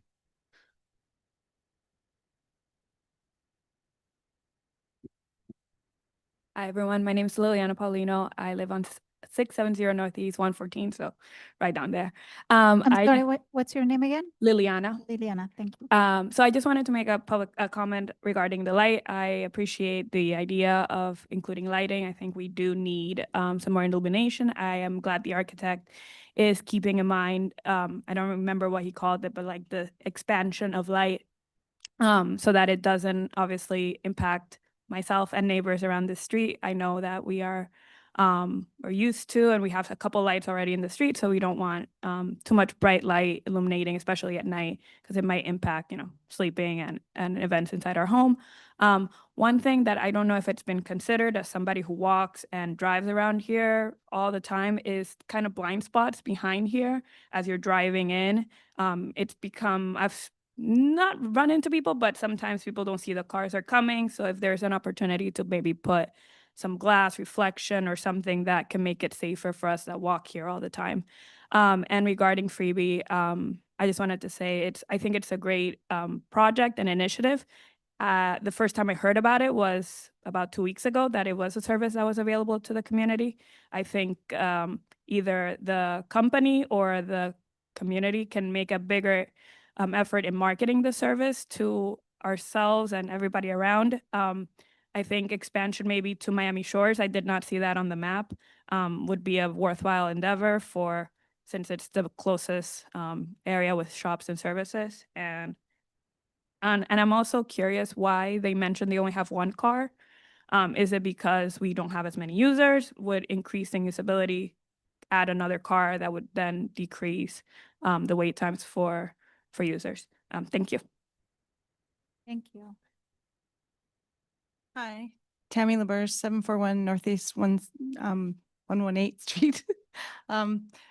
My question is about the sidewalks in the making the poles, and that I'm kind of worried about how much vegetation would be removed to make place for those sidewalks, and that we're having so many of our trees being destroyed by all of this new development, and that it is a bird sanctuary, and I feel that we have disregard for the trees. And that my other thing is freebie doesn't seem to be too much of a big deal. It should be. It's so many people use it. So many people. 10% is a good portion of your population. If you think about how many of that is your aged, and that I think that you'd be remiss to actually consider their needs. Thank you. Good evening, everyone. Gage Hartung, 1029 Northeast 114th Street. Hi, everyone. Just a couple points on the agenda tonight. Regarding the lighting, just again, I think it was addressed, but please be considered the nearby residences to make sure that whatever lighting is proposed is, is not going to be impacting them. I also think it's an opportunity because it was mentioned that we're going to let staff or somebody pick out the style of the lights, that maybe we pick something that's consistent with the rest of the village, and maybe even consider creating a theme so that when we do the park or something like that, that we're becoming, it's a uniform thing, that it's not just one light here, one light on Griffin, one light over there, and so please be considerate of that. Just question on the paint ordinance that was being presented tonight. I know there was a change. Is there anything significant of that change that was, is it different than what was on the website? Just curious if there was anything. Okay, just fine.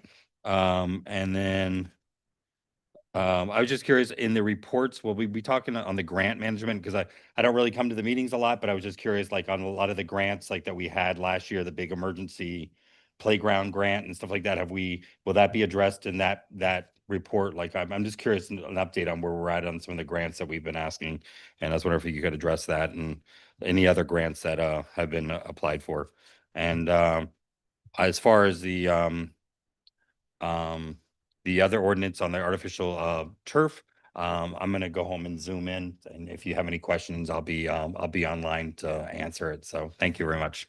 All right. Thank you, Gage.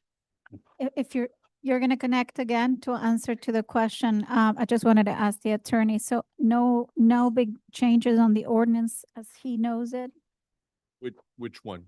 The one we just got now. The paint from the one that was like a couple days No, ago to the one it's tonight, is there anything? Substantially the same, and just as importantly, it's only on for first reading, and so there'll be an entire Another month opportunity. for anyone to look at it.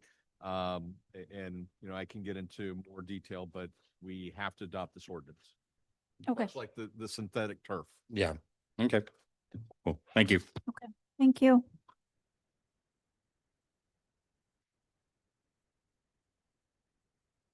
Good evening. How are you guys?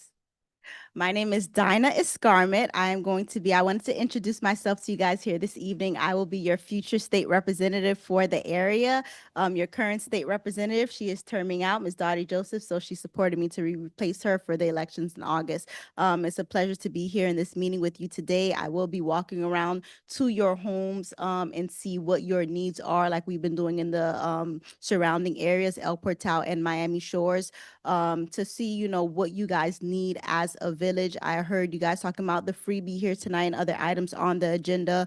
The freebie issue, I'm glad that the mayor was able to clarify because some of the numbers were exaggerated, and I'm glad that you were able to get some accurate numbers. when she talked about how many people use the service, but I do think it's a very important service when you think about the population and the demographics of the area of Biscayne Park, the senior population who could benefit from this, who will not, maybe don't want to drive their cars or cannot drive their cars. We do need to make sure there's a way for them to get back when they go to the grocery store, so that if they do have a large amount of groceries, they can get to the store with the freebie, but make sure we need to know how they're getting back, right? So I know you talked on that point. So just to iron out some of those issues there, so you guys have a nice free flowing system. You talked about some of the grants in the area. We would like to make sure that you guys are able to, on the state level, with everything that is going on, to get some funding for different businesses, different things in the area, appropriation grants as well. So if you guys need or have any questions, please feel free to reach out to me. And in the meantime, we will direct you to the current state representative in the area. And we know that we've been at Green Day in Miami Shores, even at the NOMI nights, and we have a lot of Biscayne Park residents who come out to those events. And I know you guys are concerned about the property tax issue that came up in the last legislative session. We know that this Tri-Village area relies on property taxes as 100% of the revenue. I know you mentioned that for some of the expenditures here in the village. So reach out to me and we'll get some clarification on those issues. There was a special session that just ended last week, apart from the original legislative session, because they didn't come up with a budget and they didn't finalize that property tax issue in the first session. You know, your governor wants to eliminate the property taxes, which we don't agree with, right? But so we're looking at that, and we have a solution that we want to propose for it. So again, reach out to me. My office, my address is 808 Northeast 125th Street, right next to City Hall in North Miami. So my district covers from North Miami, Miami Shores, El Portal, Biscayne Park, a little bit of city in Miami area, and those surrounding areas. So my name is, again, Dinah Escarmen. It's a pleasure to be here tonight, and I'm looking forward to your questions and your concerns. Thank you. Thanks very much for Thank you so coming. much for coming. Bob Anderson, 11905 Northeast 11th Place. On freebie, that it was brought up about going to a post office. If it does go to the post office, I hope it will be North Miami's post office, because right across the street you got Target. And I think a lot of people would be very interested in that. Going on the health insurance, and the concern that, you know, you don't have hardly any time to go ahead and be digesting it, voting on it when you get these numbers. Back when I was on the commission, we were going the same thing, same complaints. So this goes back 15, 20 years. It goes way back. It was always in May when we had to go ahead and make a decision on what we're doing for health insurance. And you're budgeting, you know, like near the end of the year, you're doing your budget in September or before September for the following year for the health. So it's the same circle we've been going through forever. Thank you.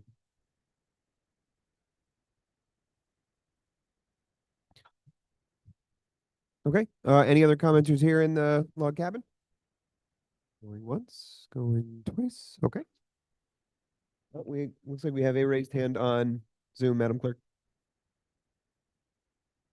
Anna, can you hear us? I can. Can you hear me? Yep, we can. You're up. Okay, great. Anna DeLeon, 655 Northeast 115th Street. Apologies that I can't be there today, but I did just want to take a minute to share about our Arbor Day celebration that we had last weekend. It was really a beautiful morning. We had a musician named Grant Livingston that sang and entertained us. And Nick Gilmore is a local artist and a tree enthusiast, and he gave a really interesting presentation on slash pine, or also known as Dade County pine, which we learned that a lot of our homes are likely built of, just because of the timeline of when our neighborhood was built. We had a nice, fun informational booth about trees that my daughter ran, and some interactive displays. But perhaps my favorite part of the event was a plant giveaway. We gave away native plants that were either grown or propagated in our board members or residents' gardens, and it made it really truly a homegrown and hyper-local affair. I wanted to give a special thank you to Commissioner Huntington and his wife Danielle for their support of the event. Commissioner Huntington made bat boxes and owl houses that we can put up into the trees in the median. We're intending to put it in the median right in front of the log cabin. And Danielle contributed to the plant giveaway by growing native plants over the past couple of months. Also, a thank you to Tiffany Noe from the Little River Co-op, who's also a village resident, also donated some plants from her nursery. Other than that, we're just preparing for the upcoming tree planting from the Urban Forestry Grant. We're looking forward to seeing trees finally be put into the ground, hopefully this summer. And I don't really have much else to report. I was planning to be here to listen to the discussion and on the agenda later tonight, but I have another Zoom meeting that starts in 5 minutes. So I guess I'll have to catch it on YouTube later. Thank you all for what you do. Thank you, Anna. Are there any others on Zoom with hands up, Madam Clerk? No? Okay. All right. So let's go ahead and close public comment at this time. We'll head into reply. Are there any reply to any of the public comments at this time from the commission? Yes, I would. First off with Ms. Q, reason I haven't responded to your emails is my Biscayne Park email has been disaster. So I haven't gotten any emails since March 31st, and the guy in the back can verify it. So we got that straightened out. But with the freebies, one of my biggest concern is I think it's a freebie. It's a good idea, but my biggest concern with the freebie, it wasn't going into bigger areas. Now, but I am concerned about why it was brought up tonight, you know, about that they can extend it, because I've always been told that you can't extend it more than certain hours. So the 5 miles is something that's good for me, and I think it's going to be good. And the fact that we can now go to the post office on 146th Street, that's good because you got targets down there. Now that we can spread it out to Miami Shores, you can get into that area. So the freebie was my biggest concern, was the distance and the time, that it was a certain time. And I like the idea that they're going to make it from 8 o'clock on, which is for people at work. So the freebie, to me, I'm changing my mind about it with the new information that I got today. And also, I'm not much of a tree person, but I am really concerned, as your husband brought up, about the oak tree that's in front. And with all the construction that we're having from people that are investors that are buying house, if a resident wants to build a house, I have no problem with it because that's their property. But we're having outside people buying properties, and we're destroying a lot of trees. So I'm really having a lot of concerns about that. Anyway, that's my comment. So I just wanted to apologize to you why I haven't received you. I usually respond to you. Thank you. Thanks, Commissioner. Any other replies to comments? No. Okay. I just want to generally thank everyone for providing some comment on some of the issues that we're going to be discussing this night. There were 2 questions, I think. One was about the one car. I think she may have left. I think Liliana asked a question about why there was one car, and it was based on population size and user base. And then the other question was on the sidewalks.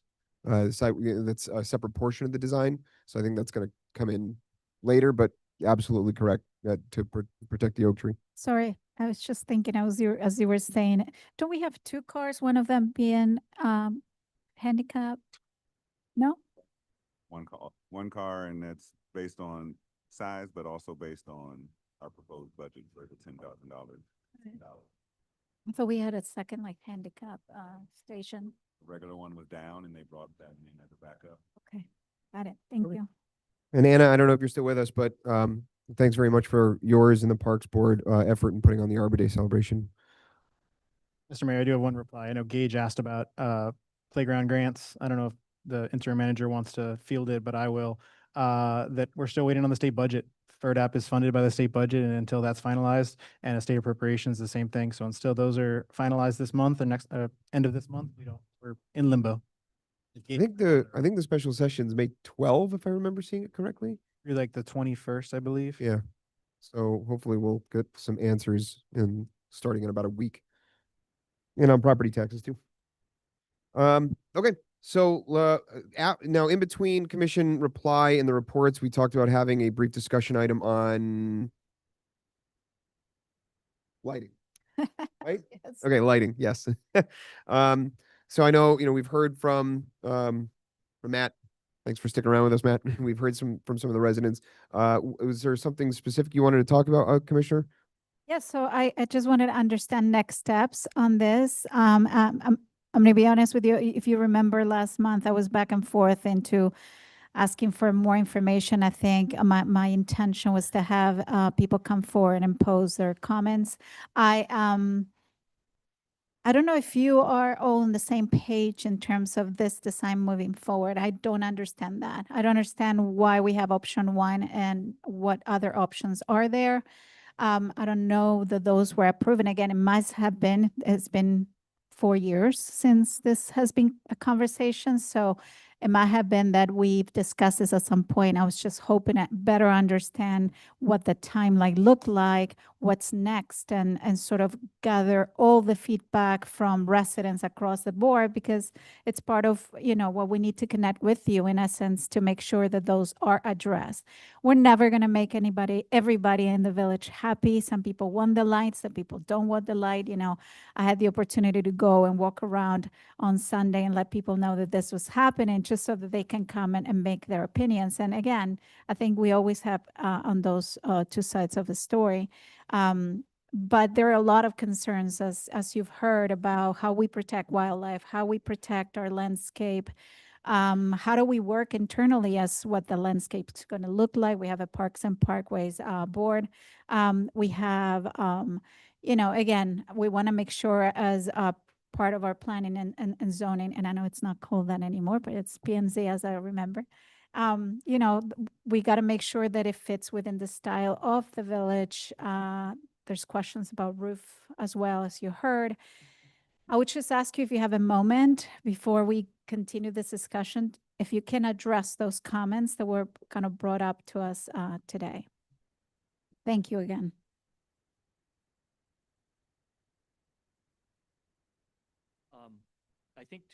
I think I'll start with the roof one first.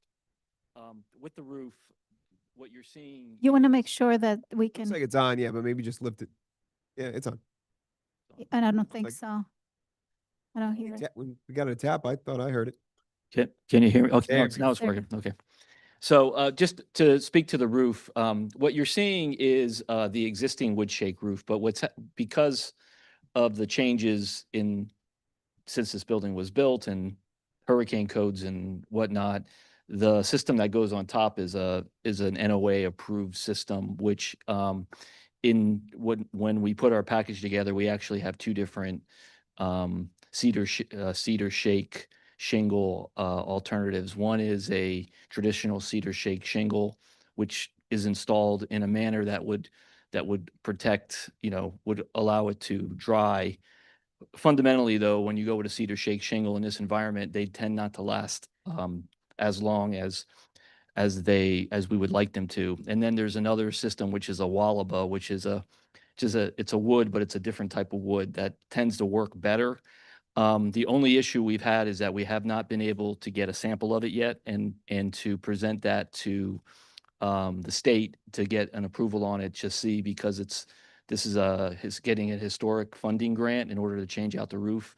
So we have some historic elements that we have to meet. So we are taking into consideration the roofing system and how to come up with a system that's going to last as long as possible. I think this roof, I don't know if it's maybe 15 years, maybe it's been on here, maybe 20, but I don't think it's more than that, maybe less than that, That was actually. going to be one of my questions. Yeah. If you remember, Yeah, I want to say it may be only 10 or 15 years since Yeah. that roof has been put on.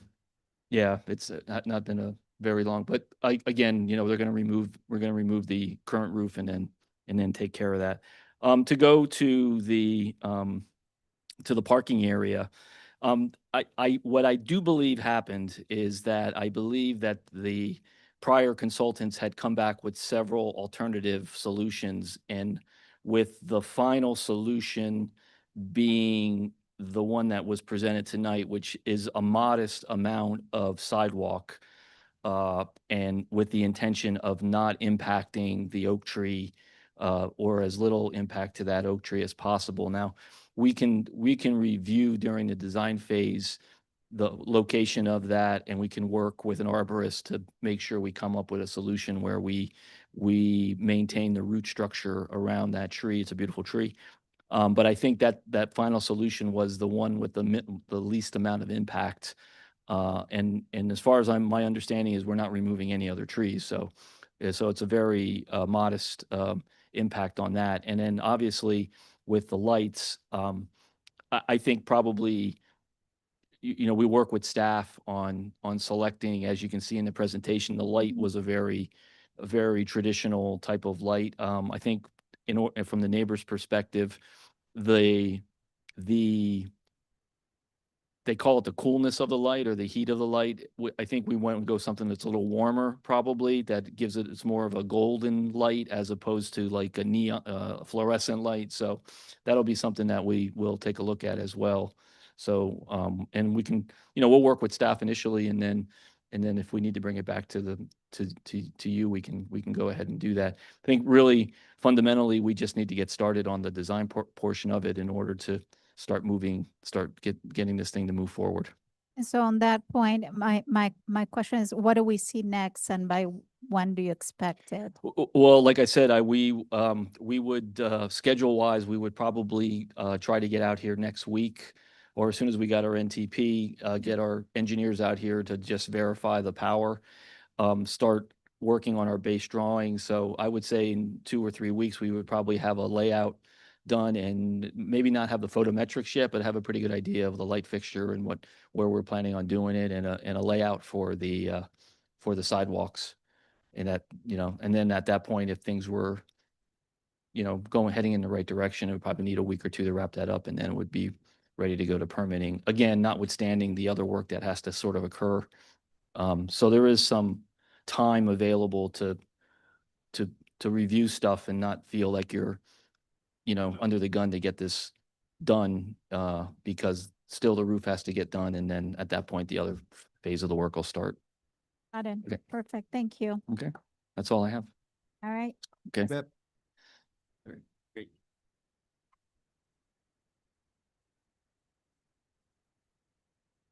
Do you have some time to stick around with Okay, us, of Matt? course. Yeah. Yeah.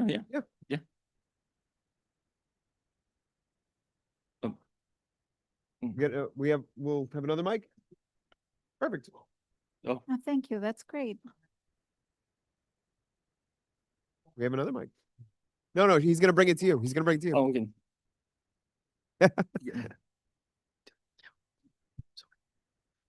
That new Biscayne Park IT going to work. Hi, I was on one of the committees when we were working on this, and Gary was too. And one of the issues with the oak tree is there's almost nothing you can do because the roots are right there. The tree is so close to the walkway that one of the things that they came up with was to eliminate the concrete going up to the front steps. You have the 2 entrances, the handicapped entrances, that you're going to have sidewalks. It'll connect to the parking area, and just eliminate the front concrete. We can do that. Absolutely. You know, That's not a problem. Yeah. The other thing too that I don't think everybody's aware of is we were told that you were going to have to elongate the parking spaces, that the handicap wasn't up to code because I think it had to be 20 feet long. It wasn't. So you're going to have to kind of cut into the green space to begin with. Then you're going to have a sidewalk, which is again going to shrink your green space. And this is a very unique building, and we really want to, at least I want to preserve it as much the way it looks now, rather than having a lot of concrete. So, you know, the front walkway really isn't that necessary because it could endanger the tree, which I think is more important. Well, like I said, we can certainly review that. I mean, I think I would have to recommend, though, with redoing the parking and the lighting, not to have, like I stated before, not to have that sidewalk. And the sidewalk, really, I think we're looking at a 5-foot sidewalk, and if code would permit it, we could make it a little narrower, but the sidewalk adjacent to the parking? it would be where the front of the car, it would be on that side. Yeah. And I can agree with that. I Yeah. understand that. But for me, it's That's the area right immediately. Right next to the tree, next where the tree is. Yeah, that Yeah. we want to try to leave that as open as possible, and we can look at or some alternative pathways to get into the building that aren't as impervious as, say, concrete. And It's then something else we can look the at. other comment, because this is such a unique building, I'd hate to just say plain concrete sidewalks. Because today in the new parks on the beach that they just put in by the old golf course, they have very creative ways of having concrete that are a little bit more interesting and go better with the building rather than just something very utilitarian. So if there's any kind of finish you could come up with that would enhance Sure. the look, Yeah, we can certainly look at I would be happy. different, stamped concrete color. We can add color to the concrete like they do in Coral Gables. They kind of have the pink, the salmon colored concrete. So there's a bunch of options that we can take a look at during the design phase. Just, it's not really a comment to the architect, it's more to the commission. I've done a couple of projects on the beach, and the concern, of course, is for the turtle nesting. And there are a number of fixtures now that have shielding that are very sensitive to light pollution, where you can really direct it. So I wouldn't be overly concerned with that. It's just a matter of doing the proper research to select a fixture. And I'm sure the architect's aware of that. Yep. And it's one of the things we mentioned earlier in the evening, just getting the right lenses and the light screens on the lights. And just to reemphasize the point of Matt, that I asked earlier, this is, I mean, when you guys have your design and you've looked at all these items, you've considered some of the comments you've heard here tonight, looked at the different light fixtures, something that we're going to be able to see. We're going to be able to see this when you finalize it. Yeah, I would say when we get our NTP, I think, how we would work is we would want to provide a schematic for you all to look at. And then once that schematic, and I think as part of that schematic, we could probably do a photometric so everybody gets an idea. And then once that's done, then I think we can just, we'd be able to run with it or make whatever changes we needed to make at that point. So yeah, that's, you guys are, I think you have that within your purview to I request think that. that'd so be not a tremendously problem. helpful for some of the items that we're Yeah. talking about right now is impact on neighboring residents, give everybody an opportunity to see the design, what it's actually going to look like instead of just kind of talking in hypotheticals. So I agree. That's where I would go with it. Any other questions for Matt? No, and I I think think this gentleman, had a sorry. question about Yeah. he needs the mic. He's going to bring it to you. Bob Anderson. Whoop. I was on the commission years, for a lot of years. The roof that you're looking at was put up here from inside for looks. On top of that is plywood. On top of that is the shingles. There's actually some insulation too in there. And you have some Yeah. Before all of that, we just had the regular shingles up there. Yeah. And when you had a long dry spell, then it started raining, water came in Okay. until the shingles swelled up there. So, yeah, the roof is complex. It was supposed to have been, when the roof was first put on, this roof was first put on, there was a spray material that's put on those shingles to help to preserve them. And it was supposed to be redone every couple of years. Never was. And it's proved out, if you don't do it, it rots. Yeah, so like I said, I think we'll look at that Wallaba, and that was actually it was actually recommended by the building official that when we were working with it, that he had suggested that to us. So we had added that as a sort of an alternate material that could be used. So I think it's something that we'll take a look at. But I totally agree with what you're saying. It's That's why a beautiful roof, but it's exactly not really good for this environment. That's why, hopefully the future commissions will go ahead and make sure it's in the budget to go ahead and maintain the roof. Maintain the roof, yeah. Gets- Well, they're future commissions, that is. Okay. Any other questions for Matt? No, I just wanted to say thank you because this allowed for you to take home some of the comments, not a so that, when we see you next, You got it. are addressed. Thank you. Thank you. Thanks very much, Matt. And so for me to close out, again, I don't know where you all stand on this. I wanted to have this opportunity to be, to have input from residents. Definitely, not having been here when that happened, really appreciate when others come up with the concerns. I think one thing I would say is the purpose was to have input from residents. I would encourage staff to always include these presentations, freebie, any of them, that whenever we have them in advance with the agenda, so that not only those folks that can be here today can see it, but everybody can see it. I mean, not just folks that live around here are going to be affected by it. But that's it. I appreciate the space. And, you know, it seems to me that there's so much opportunity to come back with feedback based on what we've heard today. So that's Agreed. Thank you, Commissioner. Okay, let's head on down into our reports.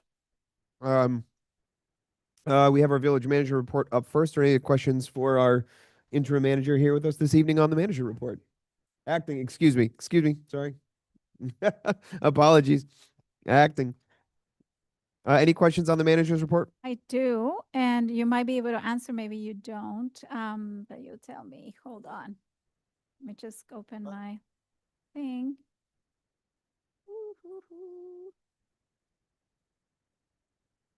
Sorry, I closed this and now I have to open this again. Here we go.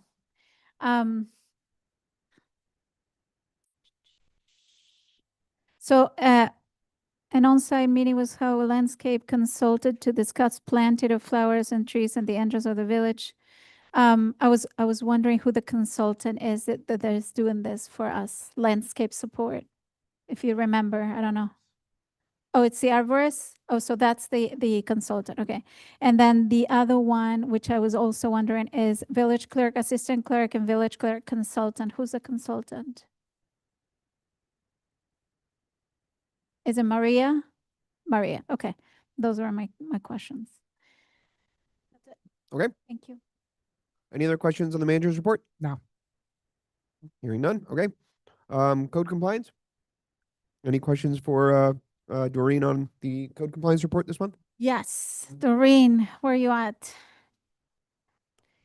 Just very quickly. So I noticed, and I think it's in the same perspective than the police department. There is an approach more towards courtesy notices versus violations, right?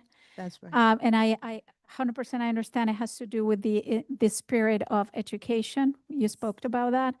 I think it's a great thing to do. I got the letter about, you know, these are the things we're looking for, you know, make sure you're sort of in place to have an inspection. I think those things absolutely help. So I'm very welcoming of that strategy. So thank you.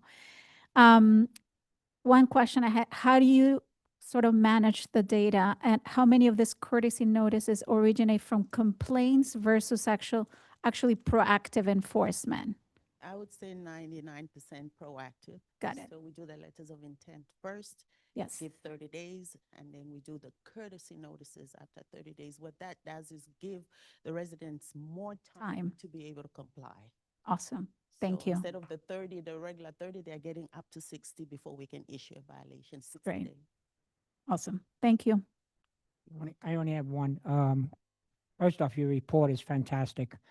Just to refresh my memory, and I think the commission knows the answer, is construction allowed to be done on Saturdays? Yes. Yes, okay, that's because I seen some that was done on Saturdays and I was concerned about that. Saturdays I are thought it was good. just Sunday that was. No Sunday and no federal holidays. Okay, that's. Any other questions? Thank you very much. Sorry, did you have another? No, thank you. Okay, finance. Paul was with us. I don't know that he is with us any longer. Any questions or any issues anyone wants to raise with finance report? No. Hearing none. Police. We have the chief here with us. Any questions for the chief? A quick one, Chief. So same, I saw that there is a movement towards more of courtesy, citations in the case of code versus violations, right? So there is a strategy of trying to educate and sort of alert people of the right ways of behaving, I guess, which I think, and I appreciate because that's at the end of the day, education tool. Misdemeanor arrests 1 to 13. I was wondering what the misdemeanor is that we have that increase. What a misdemeanor is? Yes, what do you count within the misdemeanor list? There's traffic misdemeanor. Okay. Like no valid driver's license, things of that nature. Can you hear me? Yeah. There's other misdemeanors that are actual crimes.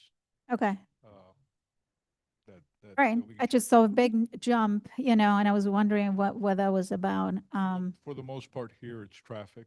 Okay. And yes, we are we're almost done with trying to educate. Got it. We're, People hear this out because I think it's important. Yes. yes. And you can't we be had- just courtesy all the time. Yeah. This weekend alone, my guys wrote over 150 tickets.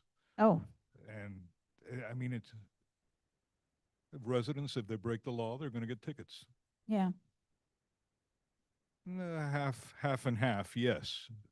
That's the problem. Yeah. Um, Question for the we chief. don't, we don't distinguish between a resident and non-resident. Yeah. You I mean, can. a crime is a crime. and Correct. We're going to This is write it law. up. Now, do my guys have discretion? Yes, they do. Yeah. As long as it's not a crime itself, Yeah. then they have no discretion. All right. So that answers the number. Thank you. Thank you, Chief. Any other questions? Not a question, just I just want to publicly say, Chief, I know I've said it to you privately, but I want to publicly say that I've seen the enforcement out there. I've seen an uptick in it. One of your sergeants, Officer Rogers, I'll give him, Sergeant Rogers, excuse me, I give him kudos. When I was driving kids back and forth this month, I mean, that guy was working overtime. He had somebody pulled over and I know, and you could tell because they're right after a stop sign that it was stop sign runners. And he was busy. So I see the enforcement. I see the enforcement on the interior street, which is something our residents have been begging for. And I just want to say congratulations and keep up the good work. Thank you, sir. I'm sorry. I missed one question. So I'll wait until the end. Everybody's asked theirs. Just wanted to do same thing, Commissioner's comments. I've seen a lot of enforcements where and I've seen the most important thing is we didn't have in the past is courtesy. I haven't, I've been stopped a couple times. And it was always been the courtesy. They didn't know who I was. So just to let that know, they didn't know I was a commissioner, but I see the courtesy. And so that's to me is the most important thing. And so I just wanted to comment on it. Glad to hear that. Thank you. So my last thing. So I did get a visit from the CRO, which I really appreciated, right? George or Jorge? How's it go? Okay. So it was really nice to get that visit and sort of talk from a neighbor's perspective on what it is. I did post the question to you. I didn't get an answer. And I think at some point I'd like to have a meeting about this, is how do we sort of track CRO activity? How do you post this? I've seen where we send a CRO to address a code issue. How does it all gets tracked? So not something I'll jump into today, but I would like just to understand how you sort of track this, in a system, so it's reflected of the work the CRO is doing and sort of the issues that come up from it. And the second thing I wanted to highlight is I did get comments, and you've heard them as well, about speed bumps requests and how can we make sure to address those. This is not the first time we've heard those. I know some residents were asking for maybe a potential meeting to be had. I would love maybe for the next meeting if you can have some feedback as to what can be done within the big picture of everything we have going on. Okay, so as far as enforcement is concerned, Yeah. that's what I can do. Okay. Speed bumps, it's up to the commission. How you get that done, there's a certain amount of things that have to be approved by the county in order to be able to get Correct. speed bumps. That's not something that my department or I can even get involved in. All right, so just to be straight, so is the feedback when people are asking for speed bumps and sort of this deterrence that is up for the commission to do? Or is it something that, because then we would have to put it as a status, which is included for the next agenda, that we address that? Some people have commented maybe speed bumps. Yeah, Um, I don't know everybody's Right. pro them, by the I mean, way, that's, so. again, that's not something that I can do. I Correct. can't arbitrarily go ahead and put speed bumps on the street because that's Okay. illegal. All right, so maybe something we can leave for the next meeting as a status, and just discuss with the manager before to see where we're at. That's it. Thank you. Appreciate it. Sorry, one of the, Mr. Mayor, one of the comments the flyer that you have, what is that? The officer, the community officer that we The have. NRO, Neighborhood Resource Officer. Yes, the flyers that you handed out, because the building that I live in has it. It's very Yes. good and I like it. Are you going to have in the future maybe like almost like a town where the community can meet the We're- individual? We're working on that with the city, with the village manager. Okay, that's because I think that'd be a good idea. Yes. Thank you, but I just want to comment By on. the way, there will be.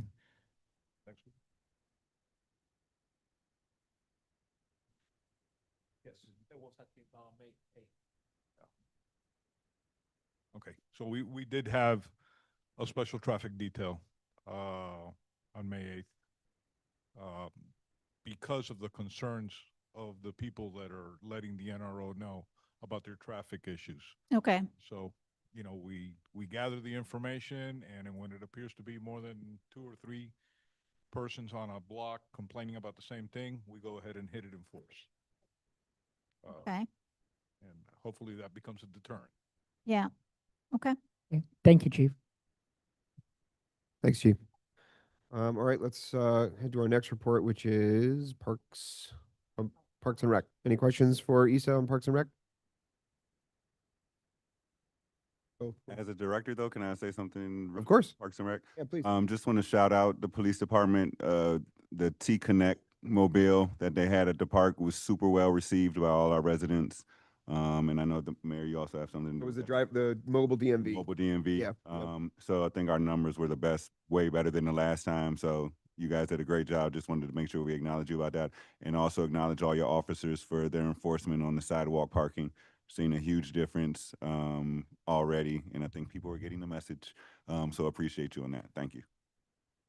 Oh, I do have one question. Isa, what's the update on the no idling signs? Are they on order? So no idling signs are on order as well.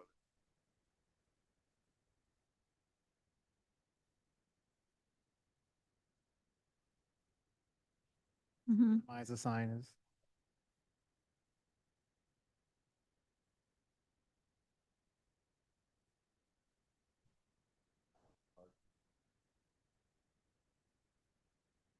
Perfect. I don't know if I said it already, but Jazz in the Park Spring Egg Hunt were both very well attended, very well done. You continue to raise the bar every year, so congratulations. Any other questions for Isa?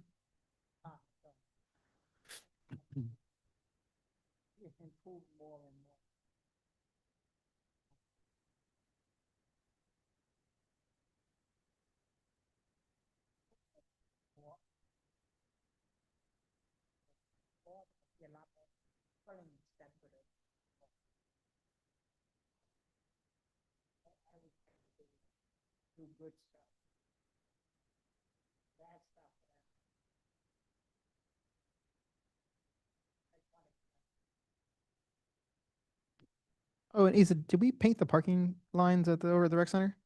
Yep. It didn't Special go Shout out unnoticed. to Public Works. Thank Didn't you. go Yes, unnoticed. I just saw it. They look great. Relined the parking area on Ninth Court. So Good job, John. All right, great. Thanks very much, Isa. Next is Public Works. Any questions for John on Public Works? None? Okay, John, thank you. I know Gage mentioned this earlier, the grant management. We have just our kind of standard grid update on our grant management. Is there any comment or questions about the grant management update? No. Okay. Building department, any questions on building? Hearing none? No.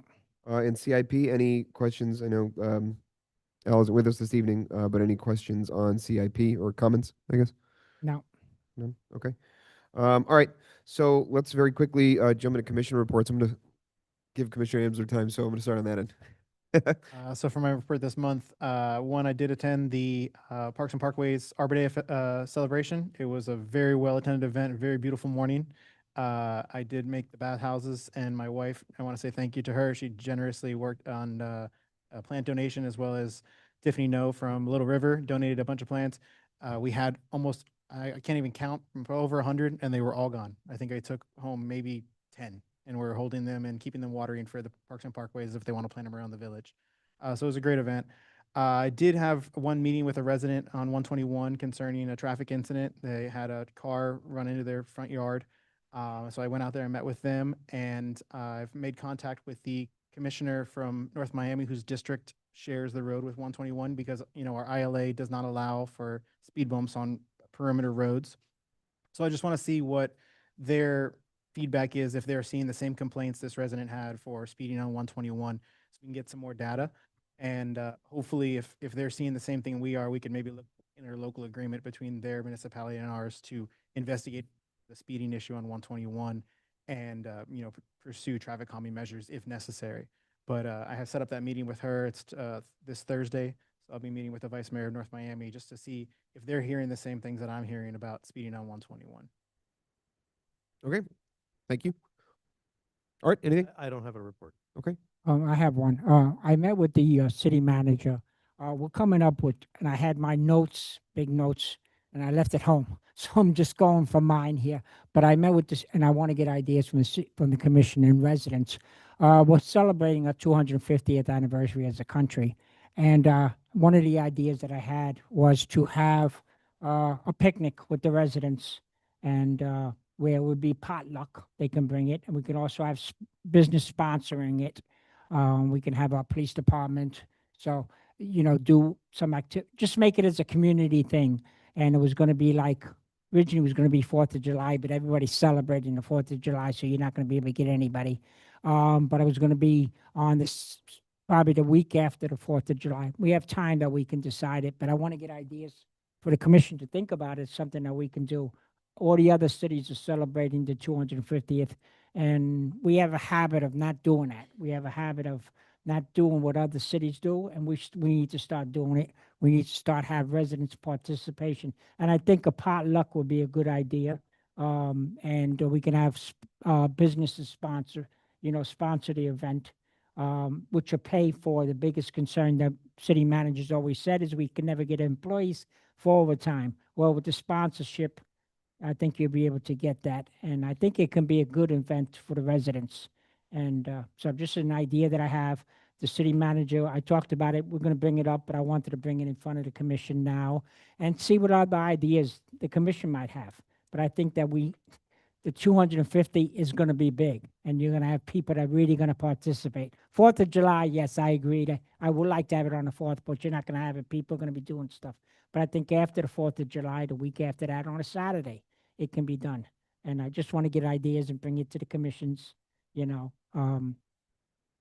what they think. One of my biggest things, I always had ideas and I never did it in front of the city manager. Now I bring my ideas to the city manager before I bring it in front of the commission to get his idea, and then to the commission. But I think this can be a good event. And then also another one, which we have plenty of time, is we're coming up to the 25th anniversary for 9/11. I met with the city manager, and we're going to be discussing that in the June meeting. But I just wanted to bring it up, that we're coming up to 2 big events, and I think we can get really community participate, because that's what Biscayne's about. It's about the community. And in the past, we have not done that. We have not done community stuff. And just, that's a thought that I have, and, you know, hopefully get more response from the commission. Mr. Mayor, if I will, a little rebut to that.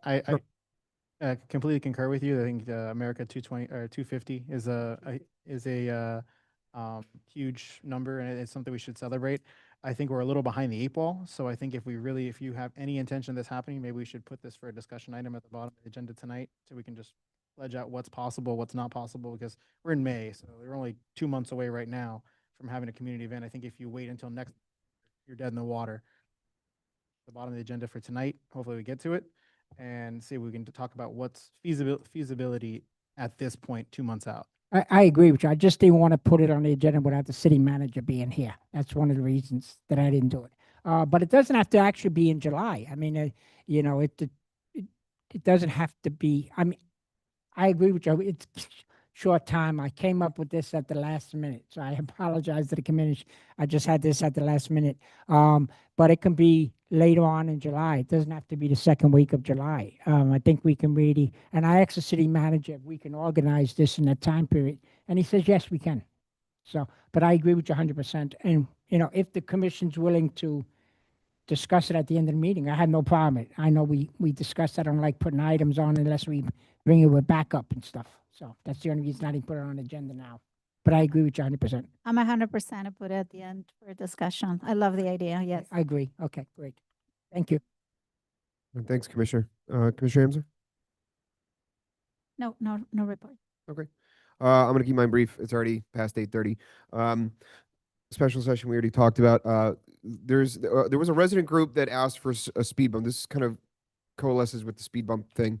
A resident group up on 119th had asked for some information in data. I think the data, I went out to the county DOT provided us. They actually ran the traffic study on that, not like a full-blown traffic study, but more of a count and an analysis of the traffic on that to see if it's supported under the manual on uniform traffic control devices, if it would the data would support putting speed bumps there. I think this was the day after our April commission meeting, so I think it went around to the commission. But this is their conclusion was basically that the 3-year crash history on that road identified only one crash that would be corrected through traffic control measures, and they require a minimum of 5 correctable traffic collisions there. To warrant consideration for placing something. Again, this is by the county. They just, they went through the analysis and they determined that traffic volumes are low on those local roadways, and 25-mile-an-hour speed limit signage was acceptable condition. They basically came to the conclusion that they were not going to do anything. Now, that doesn't mean that we can't, and we can use this data to kind of further support any additional action. And we did ask County DOT to be here this month to provide some kind of backup and information about that data.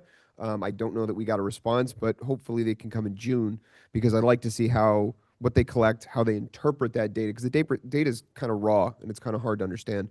So hopefully they'll come in and kind of better interpret that information for us, and we can see how we can use this type of information to better place, speed bumps if they're warranted. So, just kind of falling back on this idea that we have an interlocal agreement, but we still have to have data points that justify putting these things there. But this now hopefully will give us a better understanding of what we can do, what data we need, how to collect it, and then how to support putting something there. To the point, I thought at some point we spoke about using the app for people to report, that they want to see. We also saw Commissioner Huntington, was your wife, right? That brought us a bunch of residents that were asking for a mitigation for that.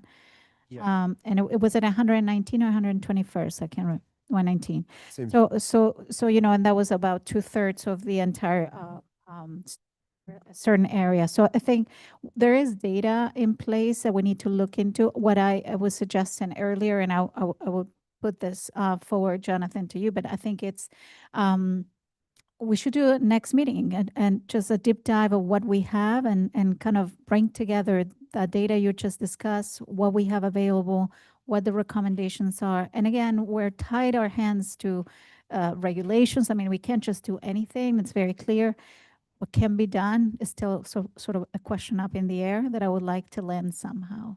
So if I might segue on this a little bit, announcement that our Safer Streets for All study Yes. kicked off this past week. So that study is underway by Kimley Horn.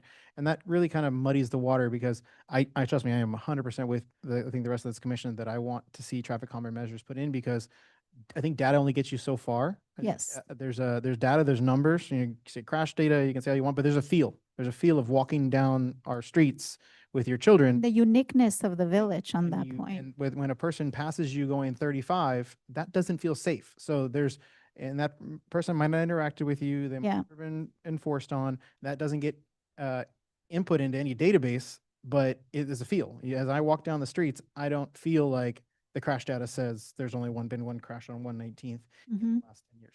I feel like I could get hit. That's what I feel like. So, and that's what I get from residents. That's what I get from residents. That's what I hear in an echo chamber over and over again. So I 100% want to see something done. I want to keep collecting as much data as possible and utilize that and utilize this Safer Streets for All study. They're both going to the same means, to the same end. But what I don't want to see happen is too many cooks in the kitchen. We're all saying one thing, we're saying another thing, and muddying the waters. So I agree. I think we should do a deep dive and show the data. And I think that one of the things that's going to happen with Safer Streets for All is hopefully policy change. Is we're eventually going to need to talk about how we get community buy-in. Is it half of the block, 2/3 of the block? What what is the parameter, because other municipalities have established these parameters. We don't have anything on the books. And the question is going to come up, as you said, some people are for speed bumps, some people are not. And the question is going to come up of, where's our line in the sand where we say, yes, the data is there, the residents are there, let's do it. And I think to the point, it's going to come down to effectively what we can measure will drive policy, because you'll need to base yourself from somewhere to say, 2/3 of the block require without data or data. So I think those are conversations to be had next month. I agree.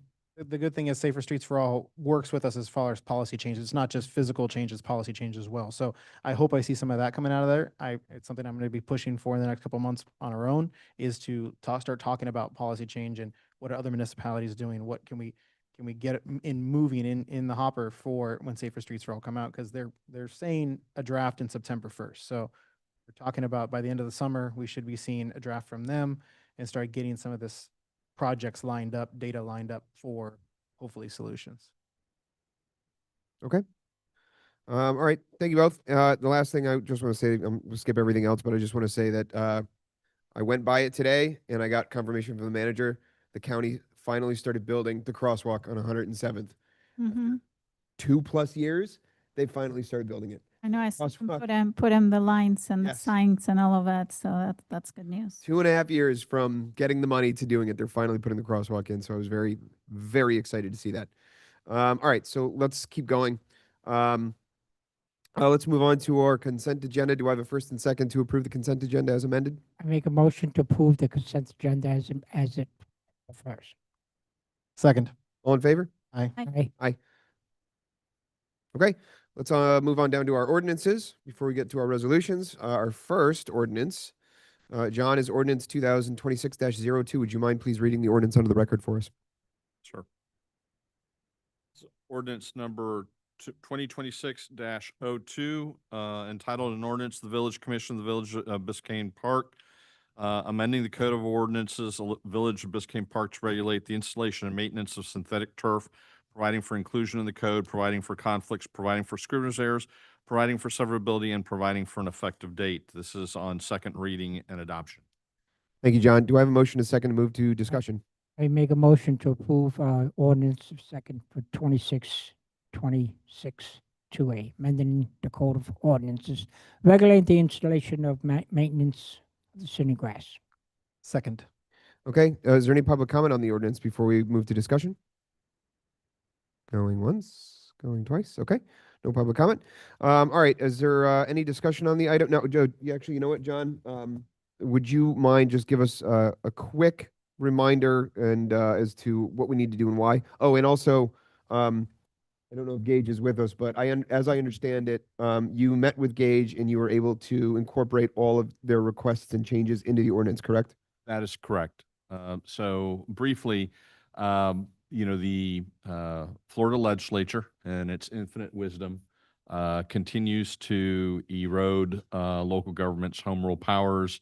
And one of its most recent forays into the area of preemption is preempting the area of synthetic turf and local government's ability to regulate it.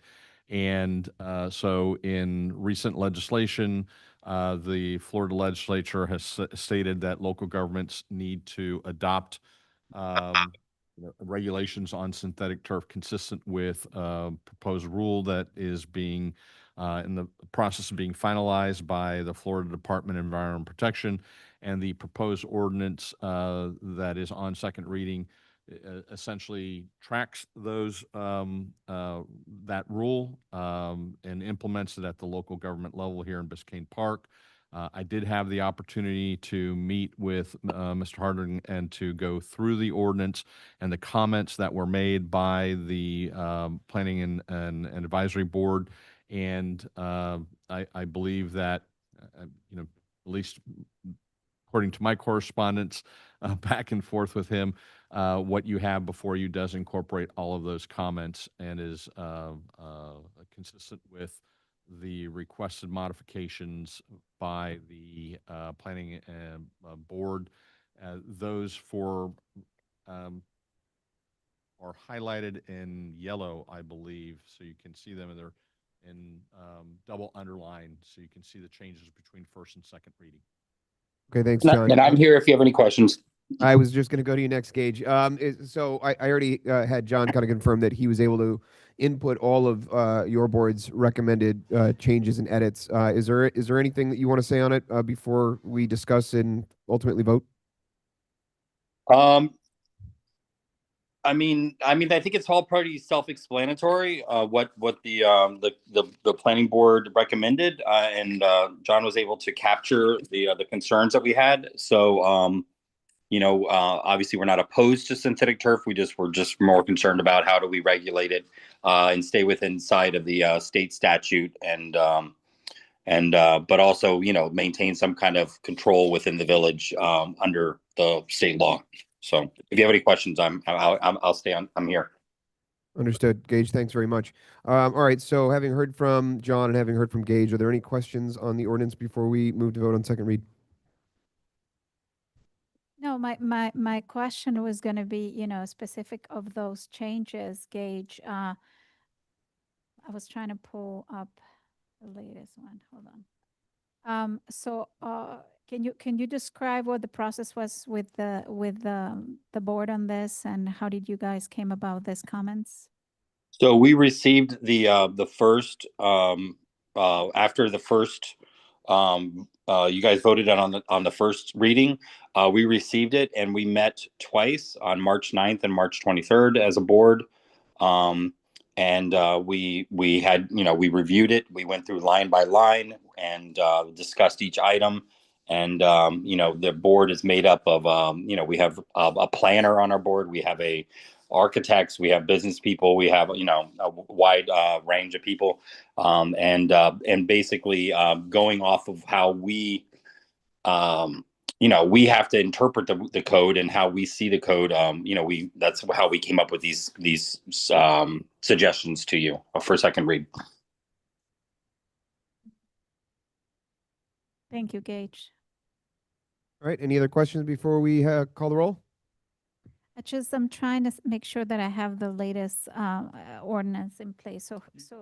So I'm looking at, it has no number. Is that fine? On the top? I think the latest actually has the yellowed suggestions on it, so that might help you to identify it. Yeah, but I don't have, so I'm picking up the one I received last week. Should I pick up the one in the website?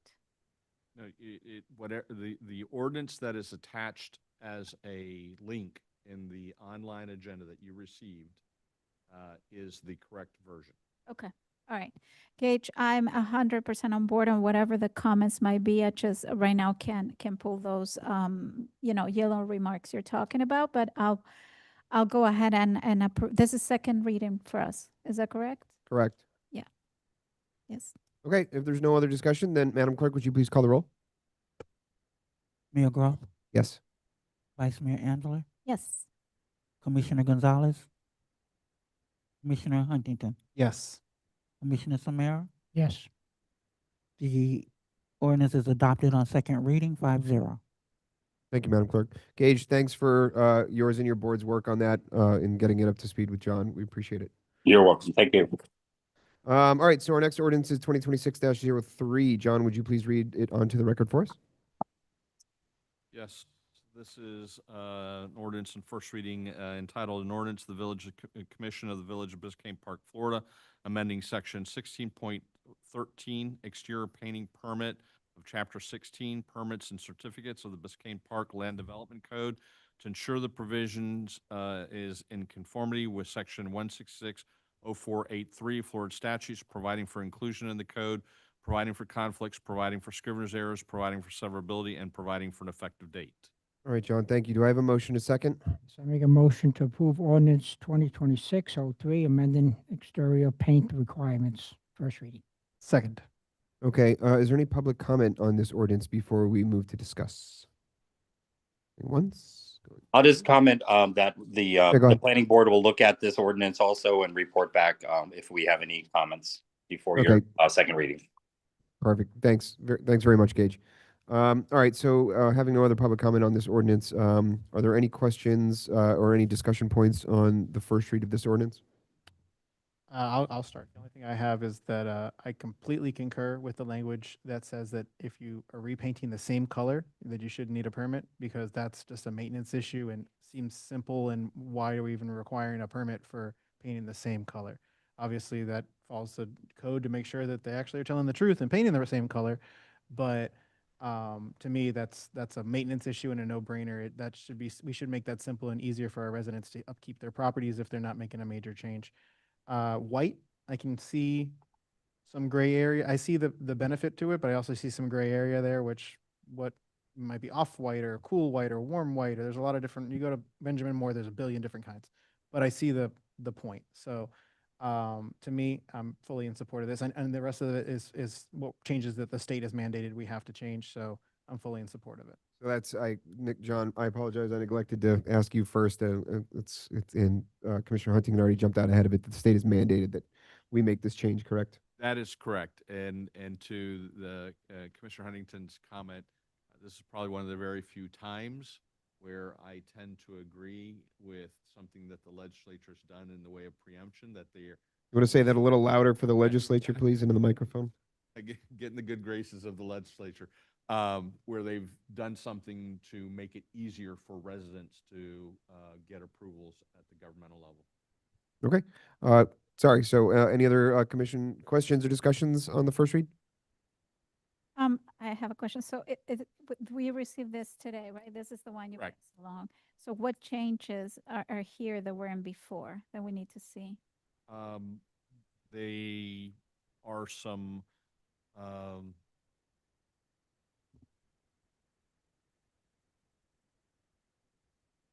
the language actually regarding the white colors is what was added in from the first version that I worked on and what you have now. Okay.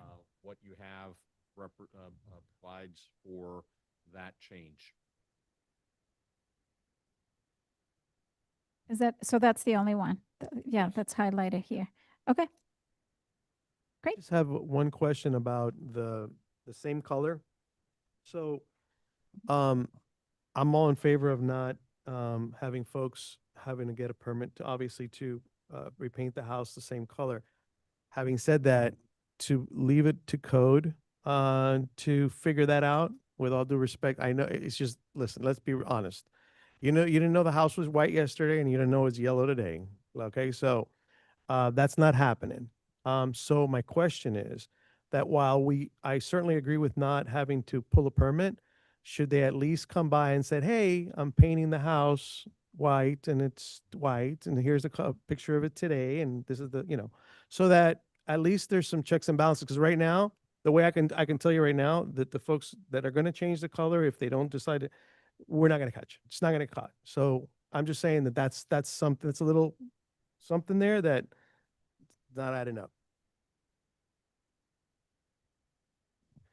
Gage, do you think that that's something you might be able to look at when you're reviewing it with your board on? I guess, Definitely. enforcement? It is actually something that I brought up to the manager. I just was concerned about how do we manage confirming a previous color is the same as the current color. So we can definitely discuss it as a board and give you some input on that. Okay. Google Maps will help you out. It takes you can just go down Google Maps and see what the color was last year. Who's going to Google map that? Not me, Ryan, not you, and not, But not someone, code. if your neighbor complains and says, "Hey, Doreen it was does. brown last week and it's red this week," No neighbor is going to complain about a color. Listen, there should be something just simple for folks to do. And I think that if Gage and the board discuss it, I'm sure they'll come up with a very easy thing to do.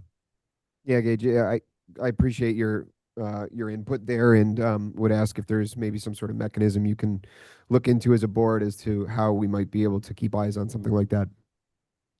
Will do. I'm getting head nods from Doreen too, just by the way. Yeah.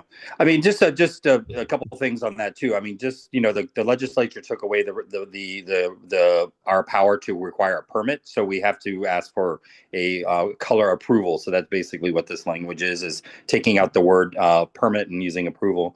You know, we do have a fan deck in the Village Hall of pre-approved colors that is, you know, it's a lot of the whites and things like that. So if somebody really wanted to get a permit and get it the exact same day, they could literally walk into the Village Hall and pick one of the colors that is already pre-approved by the board, and they could walk out with a pre-approved color. You know, that mechanism is already in place. And it's a pretty wide variety of colors of off whites and colors. So we do accommodate that now. We tend to only see when people are wanting to do something that is like a unique color or more bold or more something that might be a little bit more controversial, or that's not part of their pre-approved. So, you know, we don't get a lot of color approvals anymore because of the fact that we've already pre-approved a lot of colors. So we can definitely look at that. Okay. All right, Gage, thanks very much. Any other comment or questions from the commission? Okay. All right, Madam Clerk, would you please call the roll? Mayor Gross, Yes. Vice Mayor Amsler, Yes. Commissioner Gonzalez, Commissioner Huntington, Yes. Commissioner Samara. Yes. The item passes on first reading 5-0. Thank you, Madam Clerk. All right, so let's move on to our final ordinance for the evening, which is 2026-04. John, would you please read the ordinance under the record for us? Yes, Mr. Mayor, members of the commission, this is ordinance number 2026-04, entitled an ordinance of the Village Commission of the Village of Biscayne Park, Florida, amending Article 8, purchasing and procurement of Chapter 2, administration of the code to establish a purchasing system for the procurement of supplies, materials, equipment, services, and contractual assistance necessary for the operation of the village, providing for inclusion in the code, providing for conflicts, providing for scrivener's errors, providing for severability, and providing for an effective date.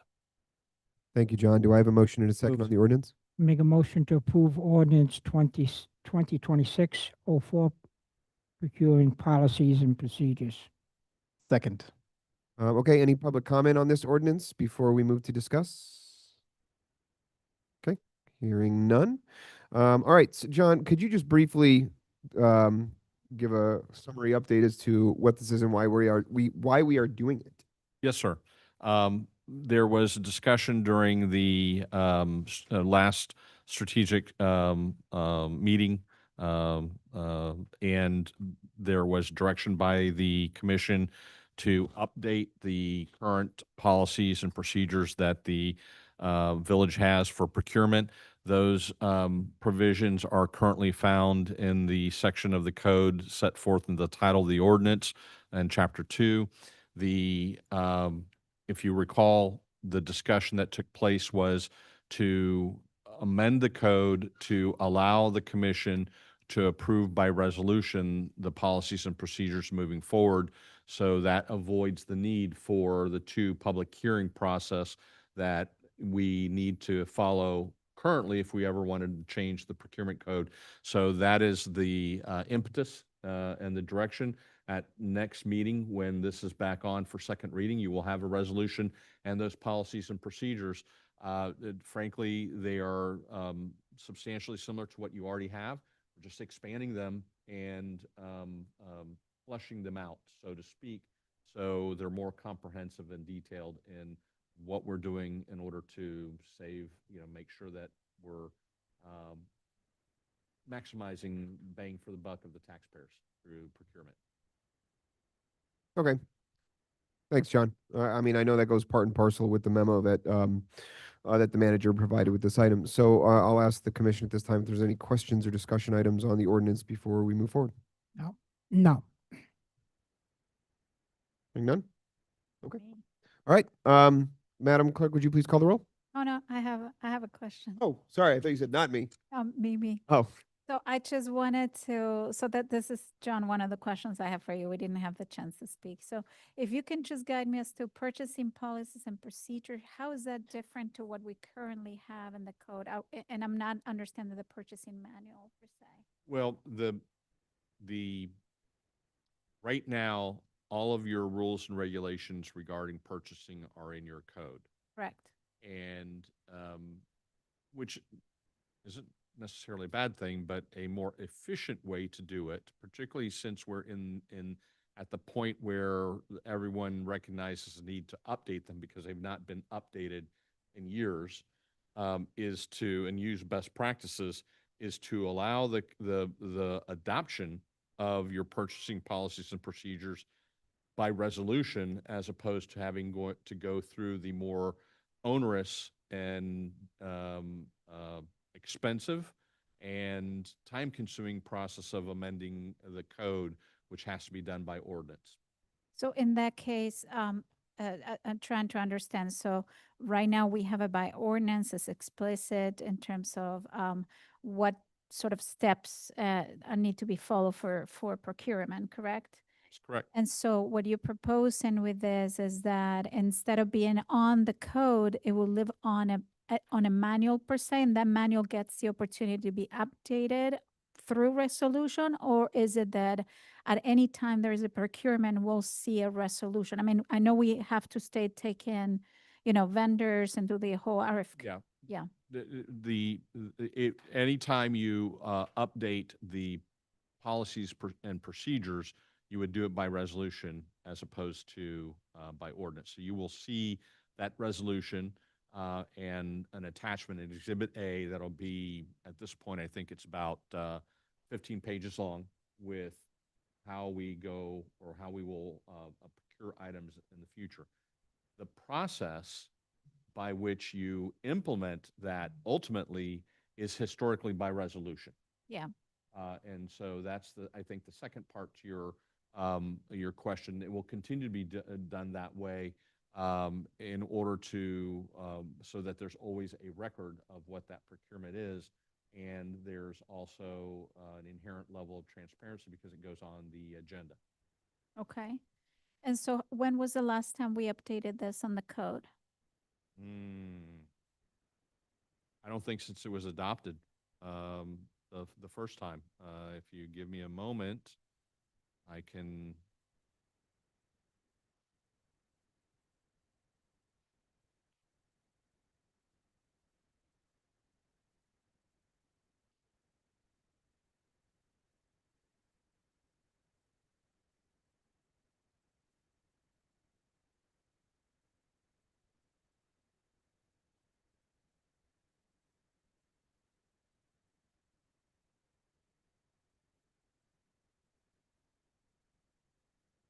Two 2005. Okay. So it hasn't been updated since. And so why the need now? What would you say is the main source of the driver of, in 20 years to have this addressed now? Best practices. Okay. Compared to, taxpayers' money. okay. When you say best practices, which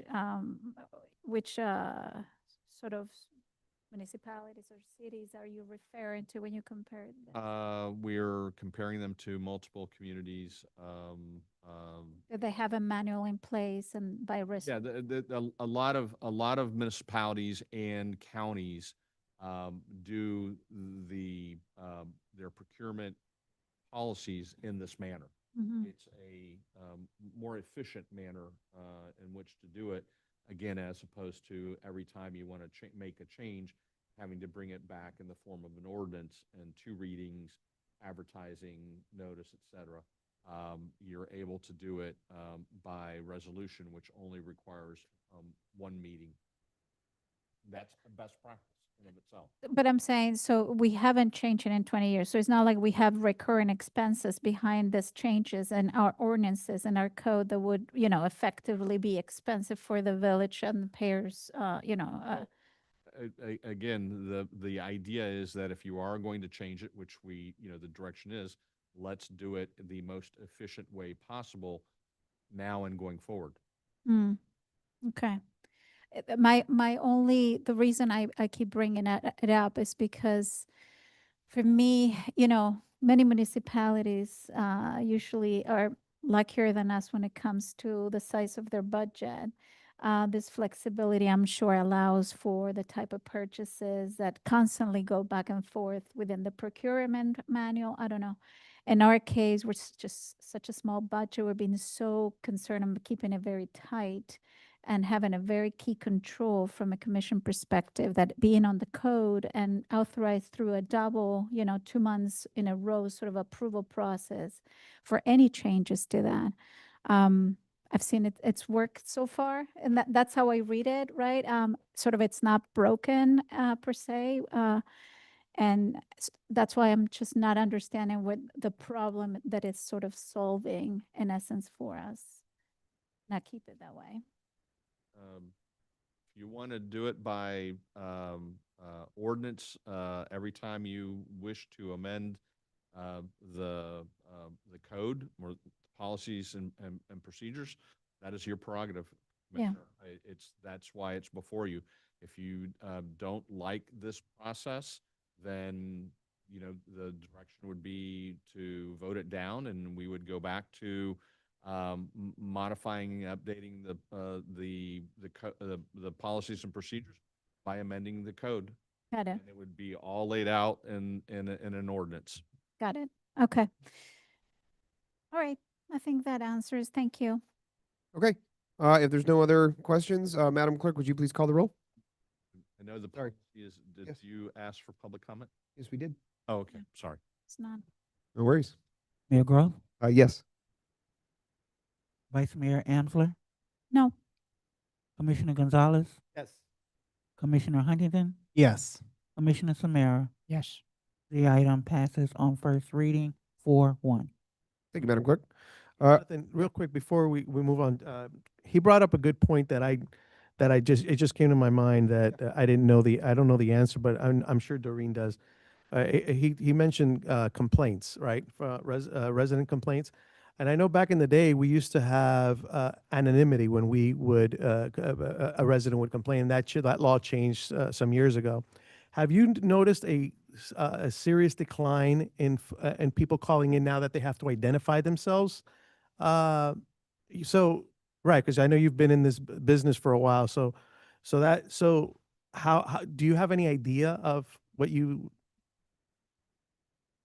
I mean, it's got to be significant, I'm assuming. Yeah.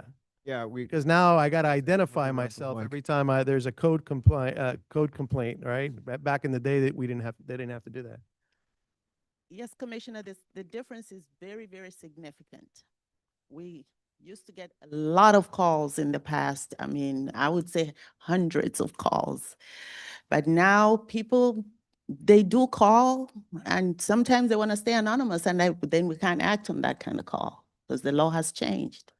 But it's very, very few callers. It's very few people going through the app and complaining. So we have to get as proactive as possible. Right.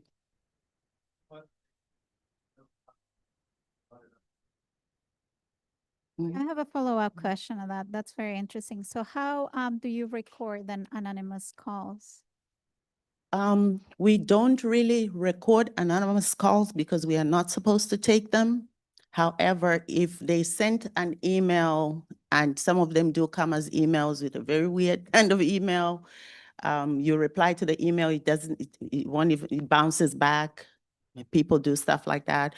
Some anonymous calls do not come directly to code. They would go through a different office and they don't get any information. So we get the information about the complaint, but we don't get the information about who complained. Those kind of complaints are treated a little different because the person that received a complaint is not a code officer. We are, as code officers, have to abide by the law. Right. We cannot take that anonymous complaint. So they However, can come if through any department. it can come through any department, it come through you. Yeah. Yeah. And we don't need to register them. You don't have, we don't need to register, but I don't register them because by law I shouldn't. However, if register an anonymous call, they have to give their name and, right. Yeah. However, if it comes through another department, say commissioner here comes and gives us a complaint, he doesn't give us the name. He says a resident approached him for ABC. We discern. We look at the complaint. If it's a health hazard, if it's a safety hazard, it's a destroying habitat, then we would go and follow up on a complaint like that. If it's a noise complaint, we're not going out there. If the resident questions where you have to tell them where the complaint came from, is my understanding. So if it We came have- from code, or if it came from the Popo, or if it came from Ryan, Mhm. or the commission, or a commissioner, or whatever, you Mhm. have to disclose that. We will absolutely disclose it Right, came you through have to. Commissioner Huntington, but not the person who, but not the person who complained to them. Mhm. Thanks, Lorraine. Okay. All right. Let's keep going. We've got under an hour and we've got several resolutions. So let's step back to the resolutions that were removed from consent. The first one is resolution number 2026-33. John, would you read the resolution for us, please? Yes, Mr. Mayor, members of the commission, this is resolution number 2026-33, entitled "A Resolution of the Village Commission of the Village of Biscayne Park, Florida, retroactively approving an emergency expenditure for the tree trimming services on Northeast 10th Avenue from 120th Street to 121st Street, performed by Joe's Landscaping and Tree Service in the amount of $1,200, providing for conflict, scrivener's errors for severability and an effective date." Thank you, John. Do I have a motion and a second to move to discussion? Motion to approve resolution 2026-23. Second. Okay. So Commissioner Amser, you asked that this one removed. Would you like to open with your item? Yes. So just following through, just to be consistent, you guys know how I feel about resolutions coming our way with the fall within the purchasing power of the manager, and the idea that we provide sort of retroactively approve this when it's within this power and within his allowance, if you will, to do. I don't feel comfortable, so that's why you'll see that I pull not only this, but the other two resolutions which are similar. So again, just wanted to be consistent with that and so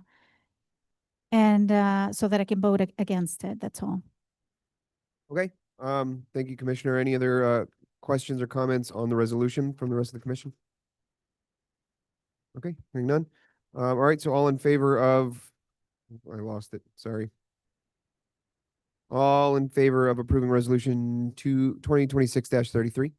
Aye. Aye. No. Okay, the next one, Mayor, if I will, Commissioner, if your intention is to just vote no I on was those two, gonna say I we can just do block, that. can we just block vote the next two so that way she can vote on those? Yeah, we can do that. we gotta read it. Have Oh. to read each one separate. Okay, so I have an idea then. All right, so let's go to 2026-35. John, would you please read the resolution for us? Yes, sir. Mayor, members of the commission, this is resolution 2026-35, entitled "Resolution of the Village Commission of the Village of Biscayne Park, Florida, authorizing the village manager to enter into a purchase order or similar contract with Joe's Landscaping and Tree Service for landscape maintenance and tree trimming services at the median near 120th Street and Northeast 17th Avenue, Northeast 7th Avenue, providing for conflict, scrivener's errors for severability and an effective date." Thank you, John. Do I have a motion and second on the Yes. resolution? Make a motion to approve resolution number 2026-35. Second. So maybe I can copy and paste for you, Commissioner. I guess we understand that your objection is as to each of these three resolutions is the same, correct? Correct. Hey, just one comment that I will have. Manager gets to do this the way he wants it. Reason I like this is transparency. I said that in the past. He's given this is stuff that doesn't really have to come in front of the commission, but it's a transparency, and that's what I like. So I just want to. Understood. I think we've given consensus to the manager that we're okay with this. Commissioner Amser's her prerogative. If she wants to pull it, that's fine. I think when this happens, I think we just block vote and she can vote no on all of them. And that way we just move forward. I think Well, I think we still got to read the resolutions and follow. read all of them and then just vote. John, I'm going to defer to John on this one. So, all in favor of passing resolution 2026-35? Aye. Aye.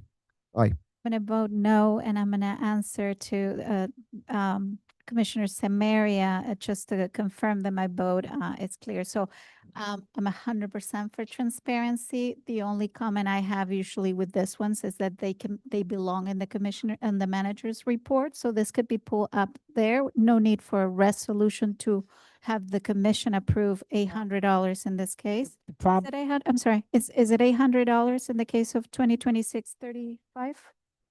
But- Is that correct? yeah, but the residents don't always see the manager's report. Well, but then that's to the point of the extent of the agenda. It's up for everybody to read. So again, the transparency aspect, I think it'd be covered. And also, we were just talking about how expensive it is to go ahead and you know, pull an ordinance and, you know, do the readings, et cetera. I think we have staff involved in every resolution, and that's the reason I don't think they're needed. And just to be consistent, you'll hear no from me. Okay. Understood, Commissioner. All right, resolution 2026-36. John, could you please read that resolution under the record for us? Mayor, members of the commission, this is resolution 2026-36, entitled Resolution of the Village Commission, of the Village of Biscayne Park, Florida, authorizing the village manager to enter in a purchase order or similar contract with Joe's Landscaping and Tree Service for landscape maintenance and tree trimming services at the median near 118th Street and Northeast 7th Avenue, providing for conflicts, scrivener's errors, for severability, and an effective date. Thank you, John. Do I have a motion and second on this resolution? Motion to approve. Second it. So Commissioner Amzer, unless there's anything else, just noting your objection to this one. I would just, you know, same comments as before with the prior resolution, and be a no for me. I would just ask the clerk to make sure that there's remarks about what I just said included in the minutes for this particular case. Okay. All right. Thanks, Commissioner. All in favor of passing resolution 2026-36? Aye. No. All right, our final, well, this isn't. All right, so that was the final, that was the final resolution on consent, but we did have one additional item on consent, which was the minutes that you asked be pulled, Commissioner Amsler. It's not resolution or anything. It would be by just consensus of the village commission. Would you like to lead with or provide an update to the commission as why you asked this one was pulled? Yes, Okay. so resolution 2026-31. I just wanted to clarify for the record, the motion to approve that resolution included a condition to the vendor present today. It wasn't approved as a blank as is stated on the minutes. In the minutes, it's reflected as a different direction, so I would ask that to be corrected. My motion was, you know, conditional of this presentation happening for the intent of participation. The other comment is regarding resolution 2026-24 that does not mention any voting results. So it's currently empty, and I couldn't remember if we voted yes or no on that. So that needs to be verified and checked. And there was another point of discussion that we had the action, there was action point missing on the discussion related to the walkability efforts. Commissioner Huntington, you brought forward about doing a workshop that included people with us co-hosting it, being an idea that what we both brought up during strategic session. The idea was to involve residents, consider opportunities for grants provided that you had provided to the manager, and potential locations to be identified by administration. So I want to make sure we put in the record that those were the next steps awaiting. And I think that's it. Okay, thanks, Commissioner. Madam Clerk, can we have these put back on next month? Great. Okay, the clerk has those edits, so I guess we can defer the item because they'll be edited and brought back to us for June. There you go. Okay, Commissioner, thank you. Let's move on now to our final resolution for the evening, which is 2026-34. John, would you please read it on the record for us? Sir. Resolution number 2026-34, entitled Resolution, the Village Commission, the Village of Biscayne Park, Florida, ranking proposals received for the Village Historic Log Cabin Roof Replacement Project, RFP number 2026-004, approving an agreement with top-ranked proposer, authorizing the village manager to execute the agreement and any related documents on behalf of the village, providing for conflicts, scrivener's errors, severability, and an effective date. All right, John, thanks very much. Do I have a motion and a second on this resolution? Make a motion to approve resolution 2026-34, ranking proposal awarding contract for log cabin roof replacement. Second. Okay. If there's anyone that's interested in providing comment or questions about it, you know, I've personally, I've looked at it and I've reviewed the contractors. I even was able to get an opportunity to speak with our building, department manager, Pedro, about these. So I'm prepared to, as we've done with some of our other contractors in the past, back in April, prepared to make a proposal on how we would rank these going forward. But are there any questions or discussion on the resolution? Yes. I don't know how you can make this award when it seems to me the architect was indicating that they weren't even certain what the material would be. Well, so the way that this is work, we're not awarding a contract. We're basically saying this is in priority, the contractors that we'd ask the manager go and discuss with in awarding them the contract. Okay, but again, you don't know what you're discussing. The roof replacement? Remember what Oh, the you're talking about architect the said. second, the second. Yeah, and if materials they that change the will- material, maybe that's going to I affect the think bidders. I think the architect misspoke because I think that second material was shot down by the Historic Preservation Board. They wouldn't allow it because it wasn't historic. I'm sorry, I I don't can't know. hear you, Ryan. What's know, that? Sorry. You I- may be right, but Yeah, it seems like you should know that. The architect mentioned two different materials, and I've had this discussion with the manager, he's not here to comment on it, that they shot down the second material because it was not historically accurate. They wanted to go with the lesser material, which was more historic. So that's Well- why I think if you go to our procurement people, this has already been fledged out, what project we're using. I Okay. think what we're just agreeing to the order of the selection, that we're not agreeing to materials, we're not agreeing to any of that stuff. They have, But again, we're just agreeing to say, I hey, understand. this is. I that's got it. Okay, well, then that's the answer to your question, is that we're not agreeing to materials at this point. I know, or but any- if you change the materials, it may change the But order. that'll also be discussed. That's a good point, Gary. It's a fair point. I think, if we provide direction on the rankings of these to say, go and speak with them about what their proposal would be, maybe it'll change. If it changes, I would imagine it would come back being significantly different than what's being bid here. That's also why it's a ranking, we're going to rank these and the manager will try to enter into contract with the first one. If there is a design change and that first one doesn't, he'll move down the ranking to number 2 and then number 3 and number 4. So he'll obviously bring the best contract to us, fitting in the ranking.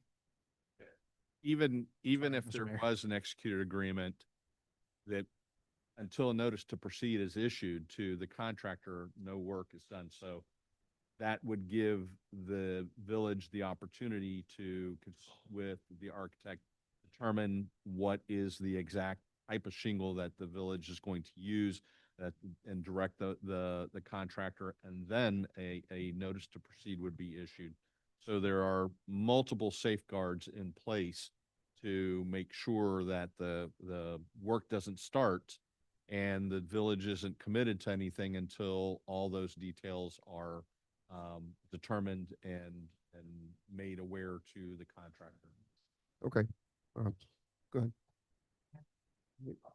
Does that answer your concern on what it does?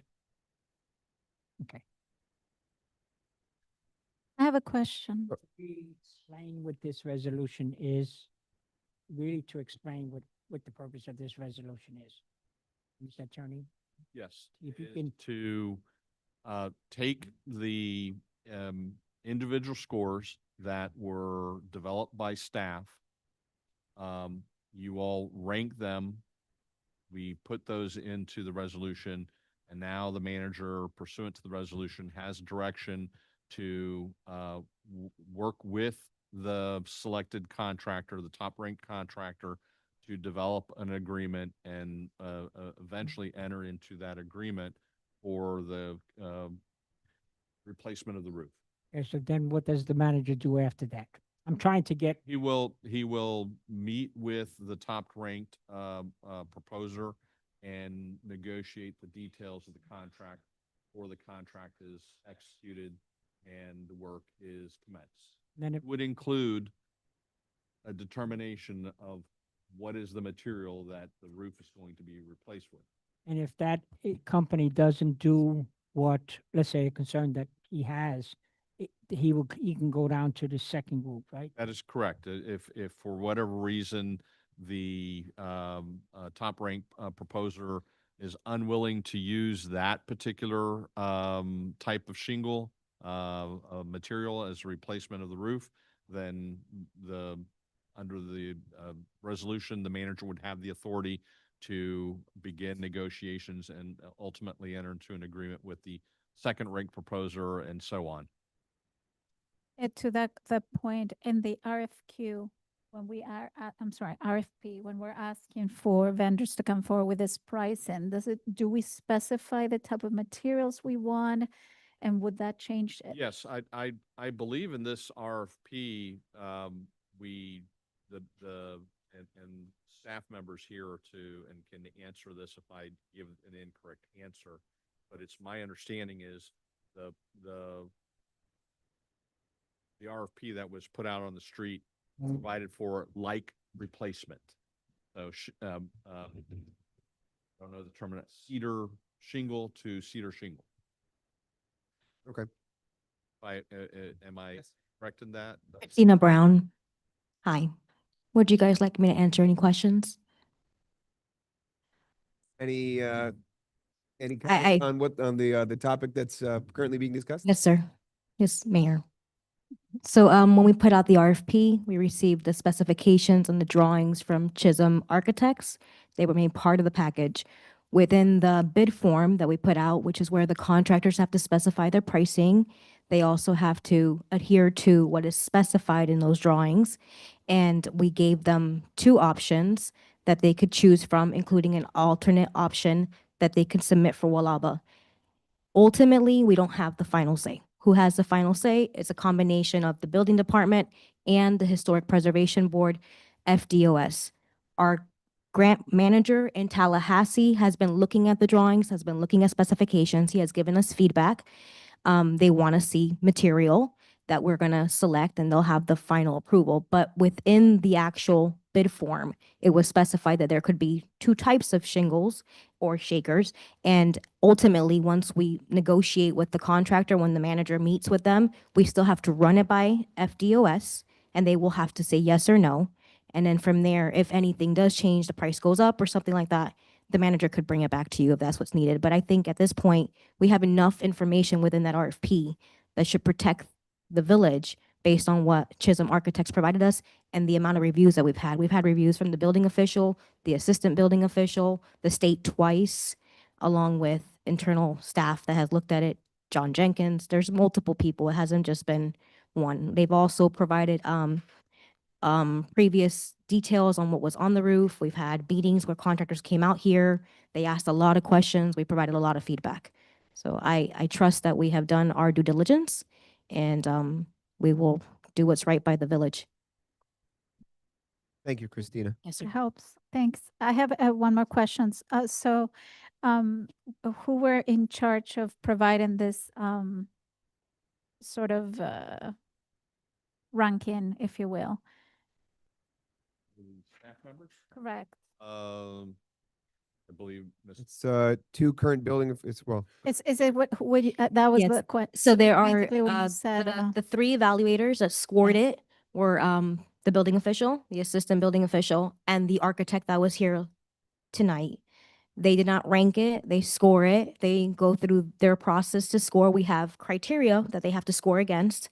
And the manager specifically selected them because they're the most knowledgeable of roofing. In fact, the building official had, he was the one that actually reviewed the questions, came in along with Matthew, and they provided jointly responses back to the prospective proposers.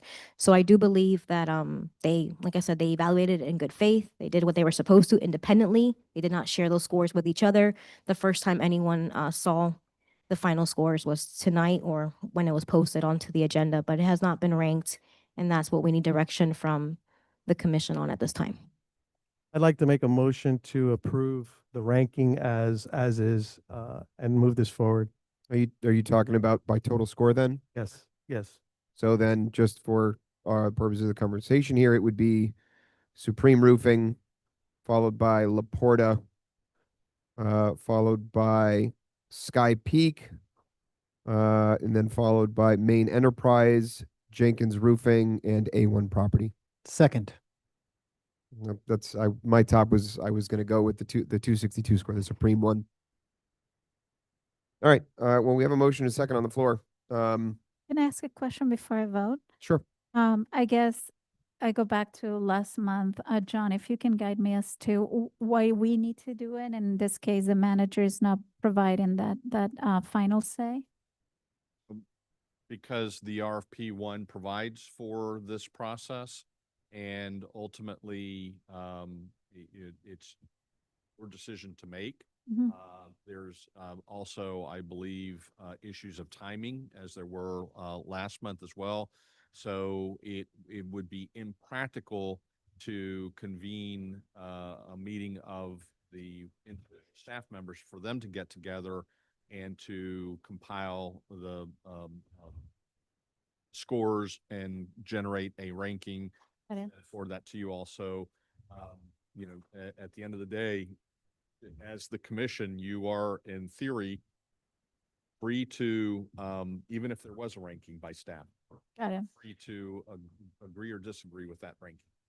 So just to clarify, so we don't continue this echo chamber month after month, if this would have been noticed as a public meeting, these three expert individuals would have met publicly and they would have ranked this, this would have been their result. So the result doesn't change. It's just that they didn't have that public meeting. They didn't meet publicly. They didn't meet at all. They privately scored it and then provided us to confirm their scores in a total ranking. Mhm. This is even more, has more checks and balances because they met or they didn't meet. They scored it privately, and there's no undue influence. If one expert shows up and says, "I know more than you do, and this should be the score," they could sway the score.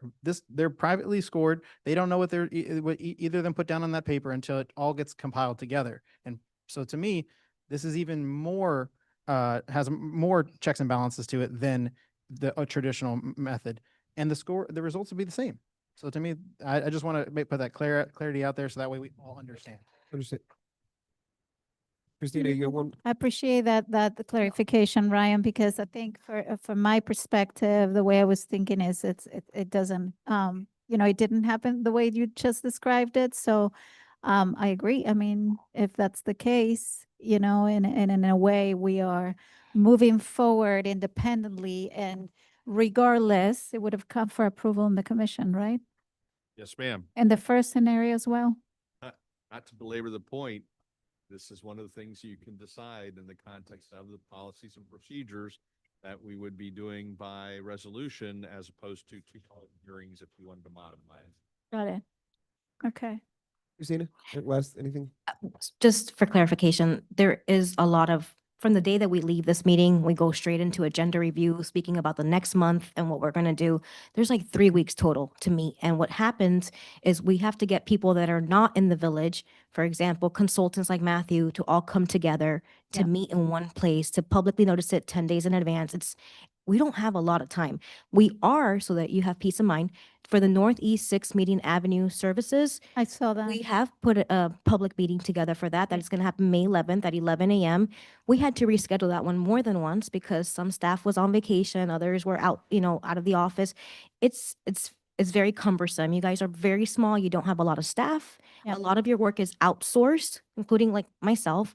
And just getting everyone in one room together is hard. You guys make it happen here, which is very great, but it's not that easy for everyone else. But the next one is and will be and has already been publicly noticed. And when you get that resolution with the policies, procedures, just like the attorney said, we can work together. Like this is not, right now, you guys, I'm telling you from experience, I work with a lot of, little cities. No one has had this many RFPs or bids out at once. I have never seen it. I have had other clerks calling me and saying, "Oh my Lord, what is going on?" You guys Congratulations. List of things. Yeah, you have a lot of work. years tackling, so that's why they're We have coming a lot back of work, with it, but but it that's helps. great. I mean, Yeah. for you all, just so you know, congratulations, because the amount of work that you're pumping out for a small village is enormous. And what I see in other places, we can't even, I had one location that we had to cancel the bid 3 times. Yeah. So like you're pumping out work that's great for the community. And I don't want anyone in this room to be worried. We are going to do our best. Okay. I appreciate Thank you. your participation tonight. Thank you. Thank you. Christina, thank you. All right, Art, I know you've asked us to vote on the motion that's been pending. So all in favor of approving resolution 2026-34? Aye. Aye. Hi. Okay. All right. So let's move on to our Mr. Mayor, sorry, I forgot to mention this during the Public Works portion report. Did we put in a lighthouse in the village? did we what? Because John, I think you missed one of your vacation photos was on the report. There's a lighthouse on the Public Works. I guess I'm the only one who caught it and I forgot to mention it. But I'm glad you had a good vacation, John. Rolling through, like, did we put in a lighthouse I forgot about? Thanks, John. All right, so let's get into our discussion items. We have 2. Let's start with the freebie discussion since it's an old business item. Sorry. Say that again. Correct, but we added a second one based on comments from Commissioner Samaria. All right, so look, Art, I just want to start this thing off by saying I completely agree with what you said earlier, that this is very important. And I will say just 2 things very quickly. One, I appreciate the manager trying to be creative with costs of this village and how we can use them to make an immediate impact. But what I will say at this point, based on what I've seen so far, what we've received from Freebie so far on the call, the change in the level of service in the areas, I was under the impression forever that we could not change the service areas at all. We couldn't change anything.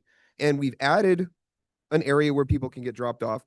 We've heard Freebie themselves tonight tell us they will add more, that they will change the service hours. And look, I understand, that there is some confusion about the numbers, but we have to come to a decision tonight. And the information that we have is the information that we have. We're not going to get any more clarity right now on the ridership numbers. I would love to have more money to pave roads. And again, I commend the manager on trying to be creative here, but I would vote to keep the service because I've seen the expansion so far. I think there can be a further expansion. We've heard some folks who use it. And I don't want to lose the service because my most important thing on this is an alternative. I don't know what the alternative is. And I know sometimes how things happen. We say, hey, we'll explore an alternative, and then it just doesn't happen. So that's where I stand. I just wanted to make it very clear at the outset that I would vote tonight to renew the service. I would like some clarity on this $60,000 grant. Maybe Issa can touch on that if that's the case, because this is the first time I'm hearing that we only have $60,000 of CITT funds, and then the other 60 comes from a grant. If Issa, you could touch on that. Appreciate it. And I do want to just give some insight on this. So I've been working with Freebie for the past 2 years. So I'm putting on my transportation and transit hat right now. And CITT. The grant is through our grant team. It's a state grant, FDOT, $60,000. All the money we spend in Freebie, we spend up front and we're reimbursed. So that's just, that money comes out of our budget first. Over the last 3 or 4 years, I don't think we still have yet to receive any money from the CITT funds. And that's just because for so many years, a lot of the record keeping and things weren't done correctly. We're back on track now and we're doing great. We hope to receive a lot of those funds. Never was this an intention, I think, and speaking on behalf of the managers, because I've been working hand in hand with this, was for us to do away with Freebie or change service to the community and the people who are using it.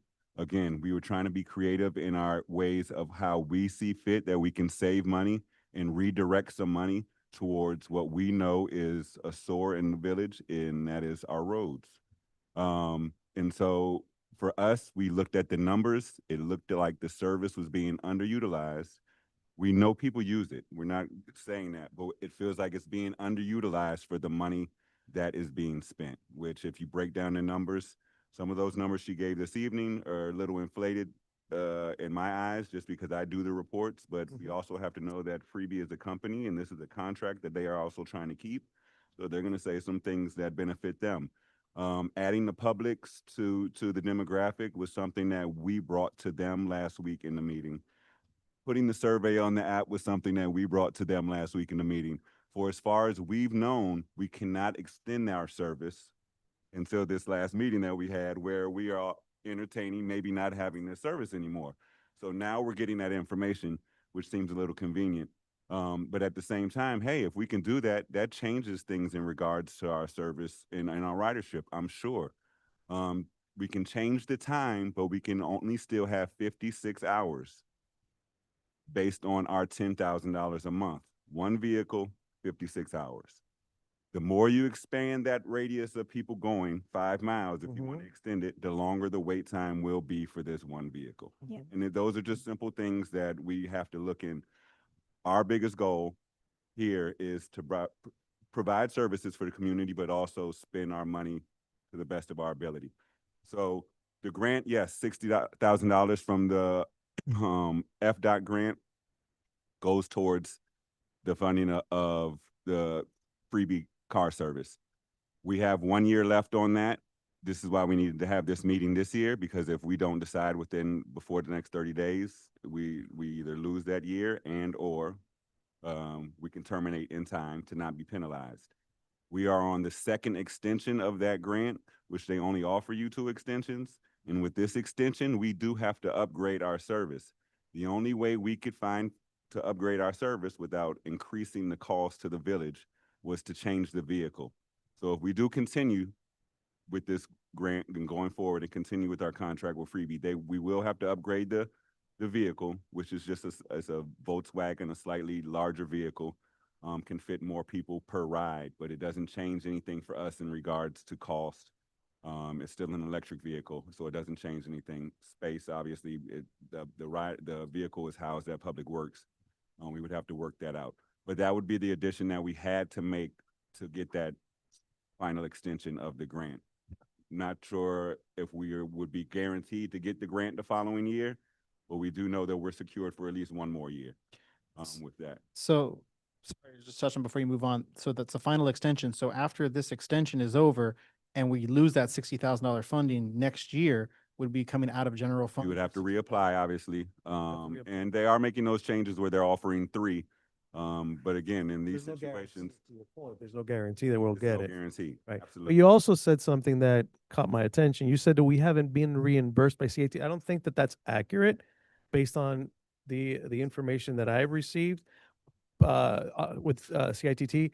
But you're saying that we haven't been reimbursed for several years from They're holding. So the manager and we're working with, I think we're getting our first disbursement very soon towards not transit, but transportation. So, and just to touch on, so CITT, the 20%, the other $60,000 that goes towards Freebie is offset by CITT money.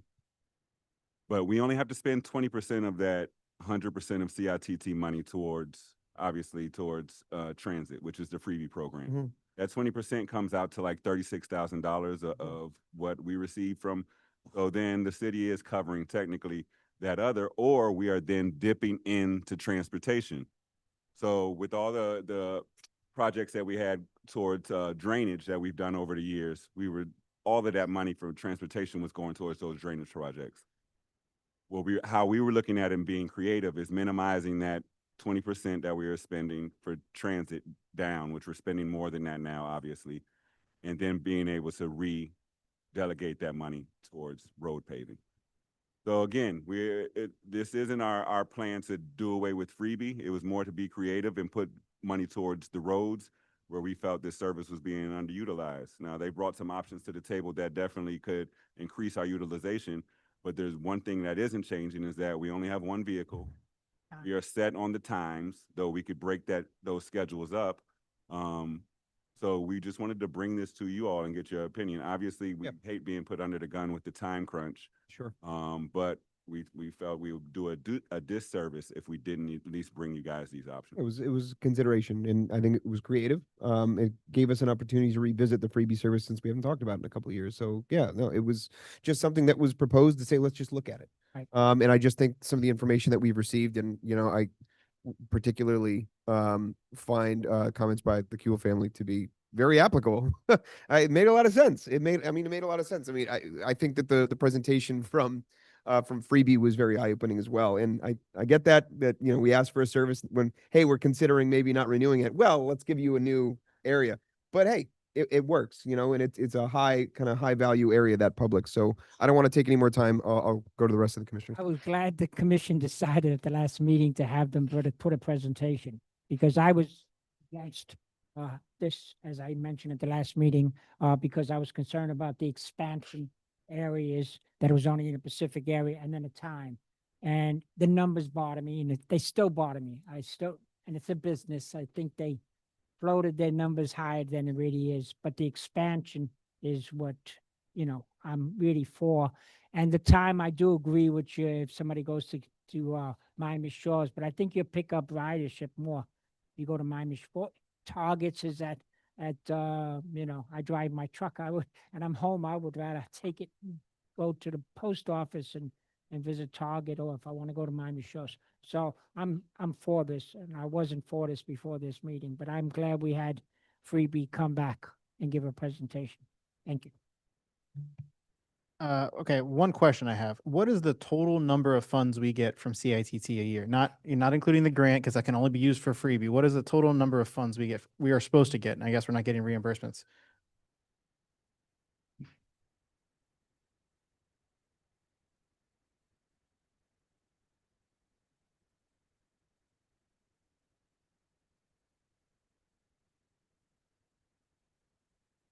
Let's say 209, but let me find it, 'cause I don't want. 209,000. Then only 20% of that would have to be used towards transit. So the rest of that money could be utilized. 108, what 200,000. So, but 80% of that could be used towards roads. So that's a huge number we're passing up here if we continue with Freebie. You got to understand is it's not 60,000. It's considerably more than that. You know, we're talking 3 roads a year, and that was at the 120,000. Now, if we're 200,000 minus 20%, probably more than 3 roads. So just figure that out when you have about 75 roads and you're talking 3 roads a year. If we would have just started this in 2022 instead of Freebie, the impact would have been huge. You know, in multiplications, it's a snowball effect. That's one. 2, I'm totally disenfranchised with Freebie because I've reviewed all of their quarterly statements. Inflated is a understatement. That's I'm totally and when a company comes here and blatantly inflates numbers to me, I'm disenfranchised with that. I'm also disenfranchised with the fact that they say for years we cannot expand services, and then as soon as we're talking about leaving, they want to give us something. The 85% of ridership, that number sounds impressive, but to me it's not impressive because how long was that survey on the app? I don't know. Maybe it wasn't even a whole month because it wasn't in the discussion last month, and now it is. So 2 weeks. And ridership is, they say 600 riders. Realistically, it's more like 200 riders. So how many people rode in 2 weeks that equated to that 85%? 30? So what's the percentage of our residents who actually voted in that survey that says they want 127th Publix? Trust me, I'm ecstatic that they included it. But to me, if we're going to enter into another agreement with them, I don't want to consider the validity of that survey. I'd say we should host our own survey and see what all residents want, because some residents might say, I want the post office in North Miami. I want the post office in Miami Shores. I want this, I want that. I don't support that validity of that survey at all. It was hosted for 15 minutes and then we pumped out 85% of respondents said this. We don't even know how many respondents that was. So to me, I'm totally disenfranchised with Freebie. I understand that I think the consensus is to move forward and continue the relationship, but to me, the impact is 10 times more to 100% of the residents by utilizing over, I can't even do the math right now, but over $120,000 of road repair. Even if you just repair potholes, that's a huge impact. A huge impact. There are potholes everywhere in this village that could be professionally repaired that wouldn't come back. So to me, I would do away with Freebie just from the presentation I saw and the inflated numbers tonight, but that's my. All right, let me just say 2 things. Number one, something that this young lady brought up, which was, you know, how busy the village is and how many projects we have in the works. And, you know, I've been here long enough to know that the only reason these things are pouring in and being pushed is because we finally hired a manager that makes sense. Okay. So that's the first thing. Number two is, as far as the freebie is concerned, you know, I have no idea who uses a freebie. No idea. Nobody that I know uses freebie. I've never used freebie. I don't intend to use freebie. Having said that, in my humble opinion, I think that some of the folks, or maybe the majority of the folks that do freebie, are the vulnerable in our community. And for me to sit here and vote against that is a problem for me. Especially, the reality is I don't have all the data that I wish that I had, but I don't have it. But just to consider that fact is a serious concern. With gas prices also skyrocketing, folks are looking for alternatives. So I can't vote against it at this point.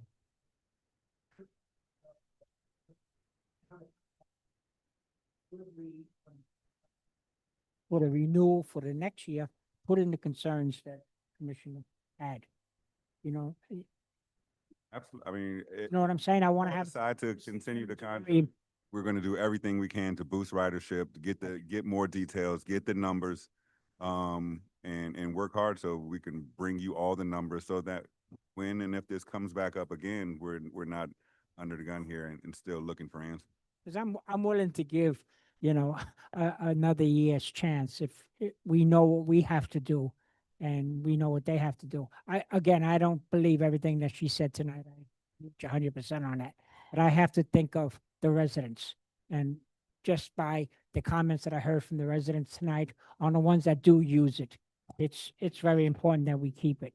And so that's one of the reasons why I'm supporting. But I do, we need to have much stricter guidelines that they have to follow. Okay, so for me, I just went back to sort of my notes on what's next step here. Important why this needs to be noticed on the minutes again, because there were action points to be taken. And one of them was, I thought you guys were against the wall in terms of timing. I did mention this last month, 30 days for coming back with an alternative of what that could be. I think it's very tight. So I think we're against the ball here to make a decision, and that isn't proper opportunity for us and to have all that information to make the right one. So what I would encourage is, if we're going to move forward with this, it's next year, 4 months, 5 months in advance, we're having this conversation to avoid being here again. That's one. Then the second will be, the proposals that I saw in terms of 3 streets that could be covered. This is all hypothetical, right? There was a strategy at some point during strategic planning of last year. There was a discussion, I guess, about what we were going to do about roads. And the discussion was we were going to lower the millage rate. And with that money, we're going to qualify better to go for debt. But if now the idea is to tell people that we could have saved money from freebie to fix those potholes, I think it's an overreach of our promise. I think it puts us in a very uncomfortable situation as a commission, because it's going to be, how come you had 120 grand and you didn't fix 3 streets? If you ask me in 4 years, I would be pretty upset. The feedback we've gathered over and over has been that there is no money to do this, that we need leverage. We need to consolidate a budget. We need to have a plan, which we'll still have to identify which our priorities are, right? So we can't just say that now we have 120 grand, we're going to fix this street. I don't agree with that statement. I think we just need to be very careful, because data needs to come together. And one of the points was to have a proposal, an alternative. And the last one, again, I think we could do more marketing. We could push it out there. I appreciate the service that some people are receiving. I am 100% to, first off, thank you, because I think the idea it's what I value. There's other things we could do. Let's look into that. But I think we're just not there now to make that decision. So I'm okay with moving forward with and staying with the contract. The only point is, Commissioner Huntington, I think you brought up last month about, is the contract going to go up? you know, so that's another thing. So I would ask, are we going to remain flat year to year, considering I know electricity is not, you know, electrical cars might not be affected, but I would just want to make sure we're remaining with the same sort of a, Now they grandfathered in that price. okay. Yeah. See a huge ridership. The next stream is gonna be that we add a car. Yeah. So, you know, And we will have to evaluate that for next year again, or at some point in the middle, if we can come back and say, listen, it's not working. It's been 6 months and it continues to go down. We've done everything we can. Then let's readdress, you know? But thank you again for bringing it forward. Look, Issa, I'll just say again, I certainly applaud you and the manager trying to be creative with this. And Ryan, I hear you loud and clear. I think the roads are of the utmost importance. Living on 111th Street, knowing how bad it is, and where's John? We got some new ones over there on 111th Street that need patching. So look, I could not agree with you more. I just think that it's not at the expense of this service. That's all. So I'm going to ask for consensus by the commission to provide direction to Issa and the manager to move forward in renewing. Do we have to renew, or is it just, we just stick with it as is? We don't got to do anything? Yeah. Okay, then to confirm. good, but we needed to let them know the money is fine now, obviously, once that's out of the grant. Okay, And really, we'll be bringing you the new contract, for signing. so consensus from the commission to do that. And And then just, also- there is no penalties for the ILA and the thing that was mentioned. We avoid that. Great. And also is to bring up the commissioner's concerns with them. I think that's very important. I would definitely echo again that we should host some kind of our own survey to see what what locations the residents want. Yep. I mean, I think listing the ones we currently have and say, hey, what do you want? What would you, because I downloaded Freebie again after, I mean, I have used it once and I downloaded it again to just refresh myself on, it goes to the library. I got an email that said I didn't go to the library. It goes to the library, but it goes to a lot of random restaurants that I don't think a lot of people go to. So what do the residents want to see? I heard today post office, let's put that in there, but let's have a place for write-in. Hey, I want to see it go to downtown Miami Shores. I want to see it go to the Miami Shores pool or to North Miami Rec Center or something like that, because I think you're going to get more ridership if you have more ability for it to be customized to our residents. And this is the perfect time to push that. Right Yeah. now we're in a contract time, is a perfect time to say, hey, look, these places don't work. Yeah. You know? These will.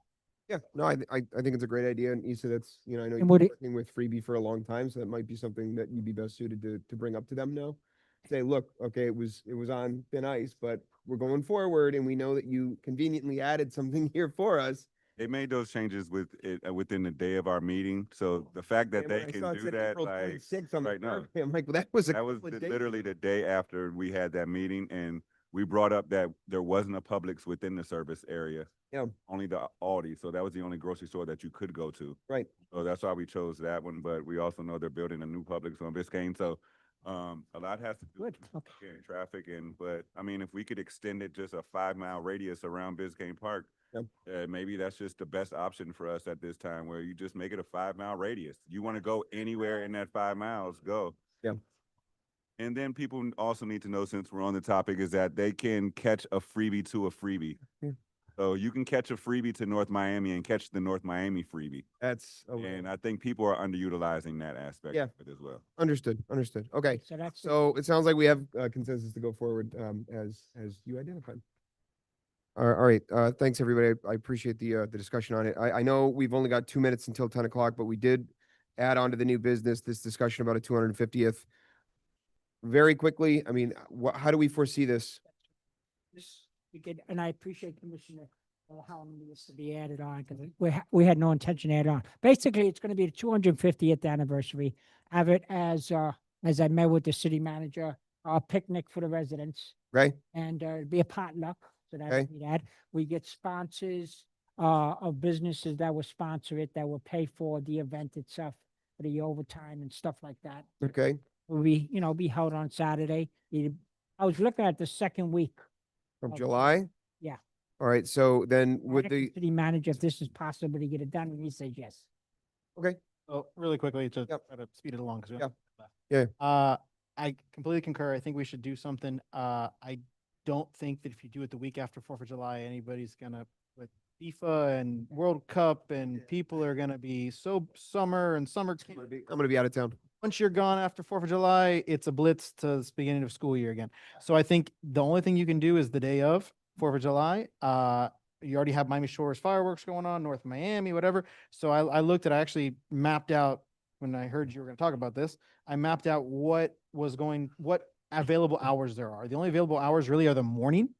Maybe a community event like patriotic bike parade, low cost. We just got to get some police officers out there to close some roads, get out there, get active, walk Love that. around community. Great idea. and Decorate, end of the rec center with a little statement. Because I originally had it for the 4th of July, but I thought people have all the, they're not gonna come to our event, but I like the idea. I think the 4th of July.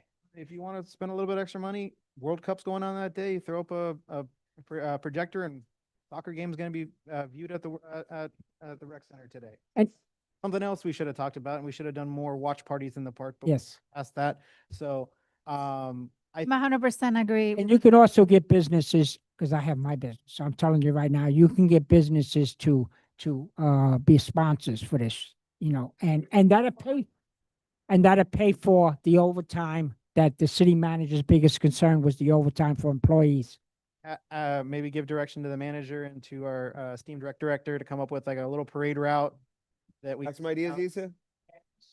You understand what? You don't gotta tell us now. A bike parade. Issa, On the spot, man. no, Issa, so you understand what the commission said tonight, right? That you can talk to, so tell the city manager, wasn't my idea to do this.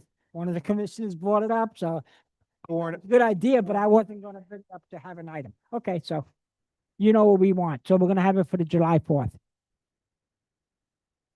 Issa, thank you. Do we have a second? I'll second. Second. All in favor? Aye. Aye. 101.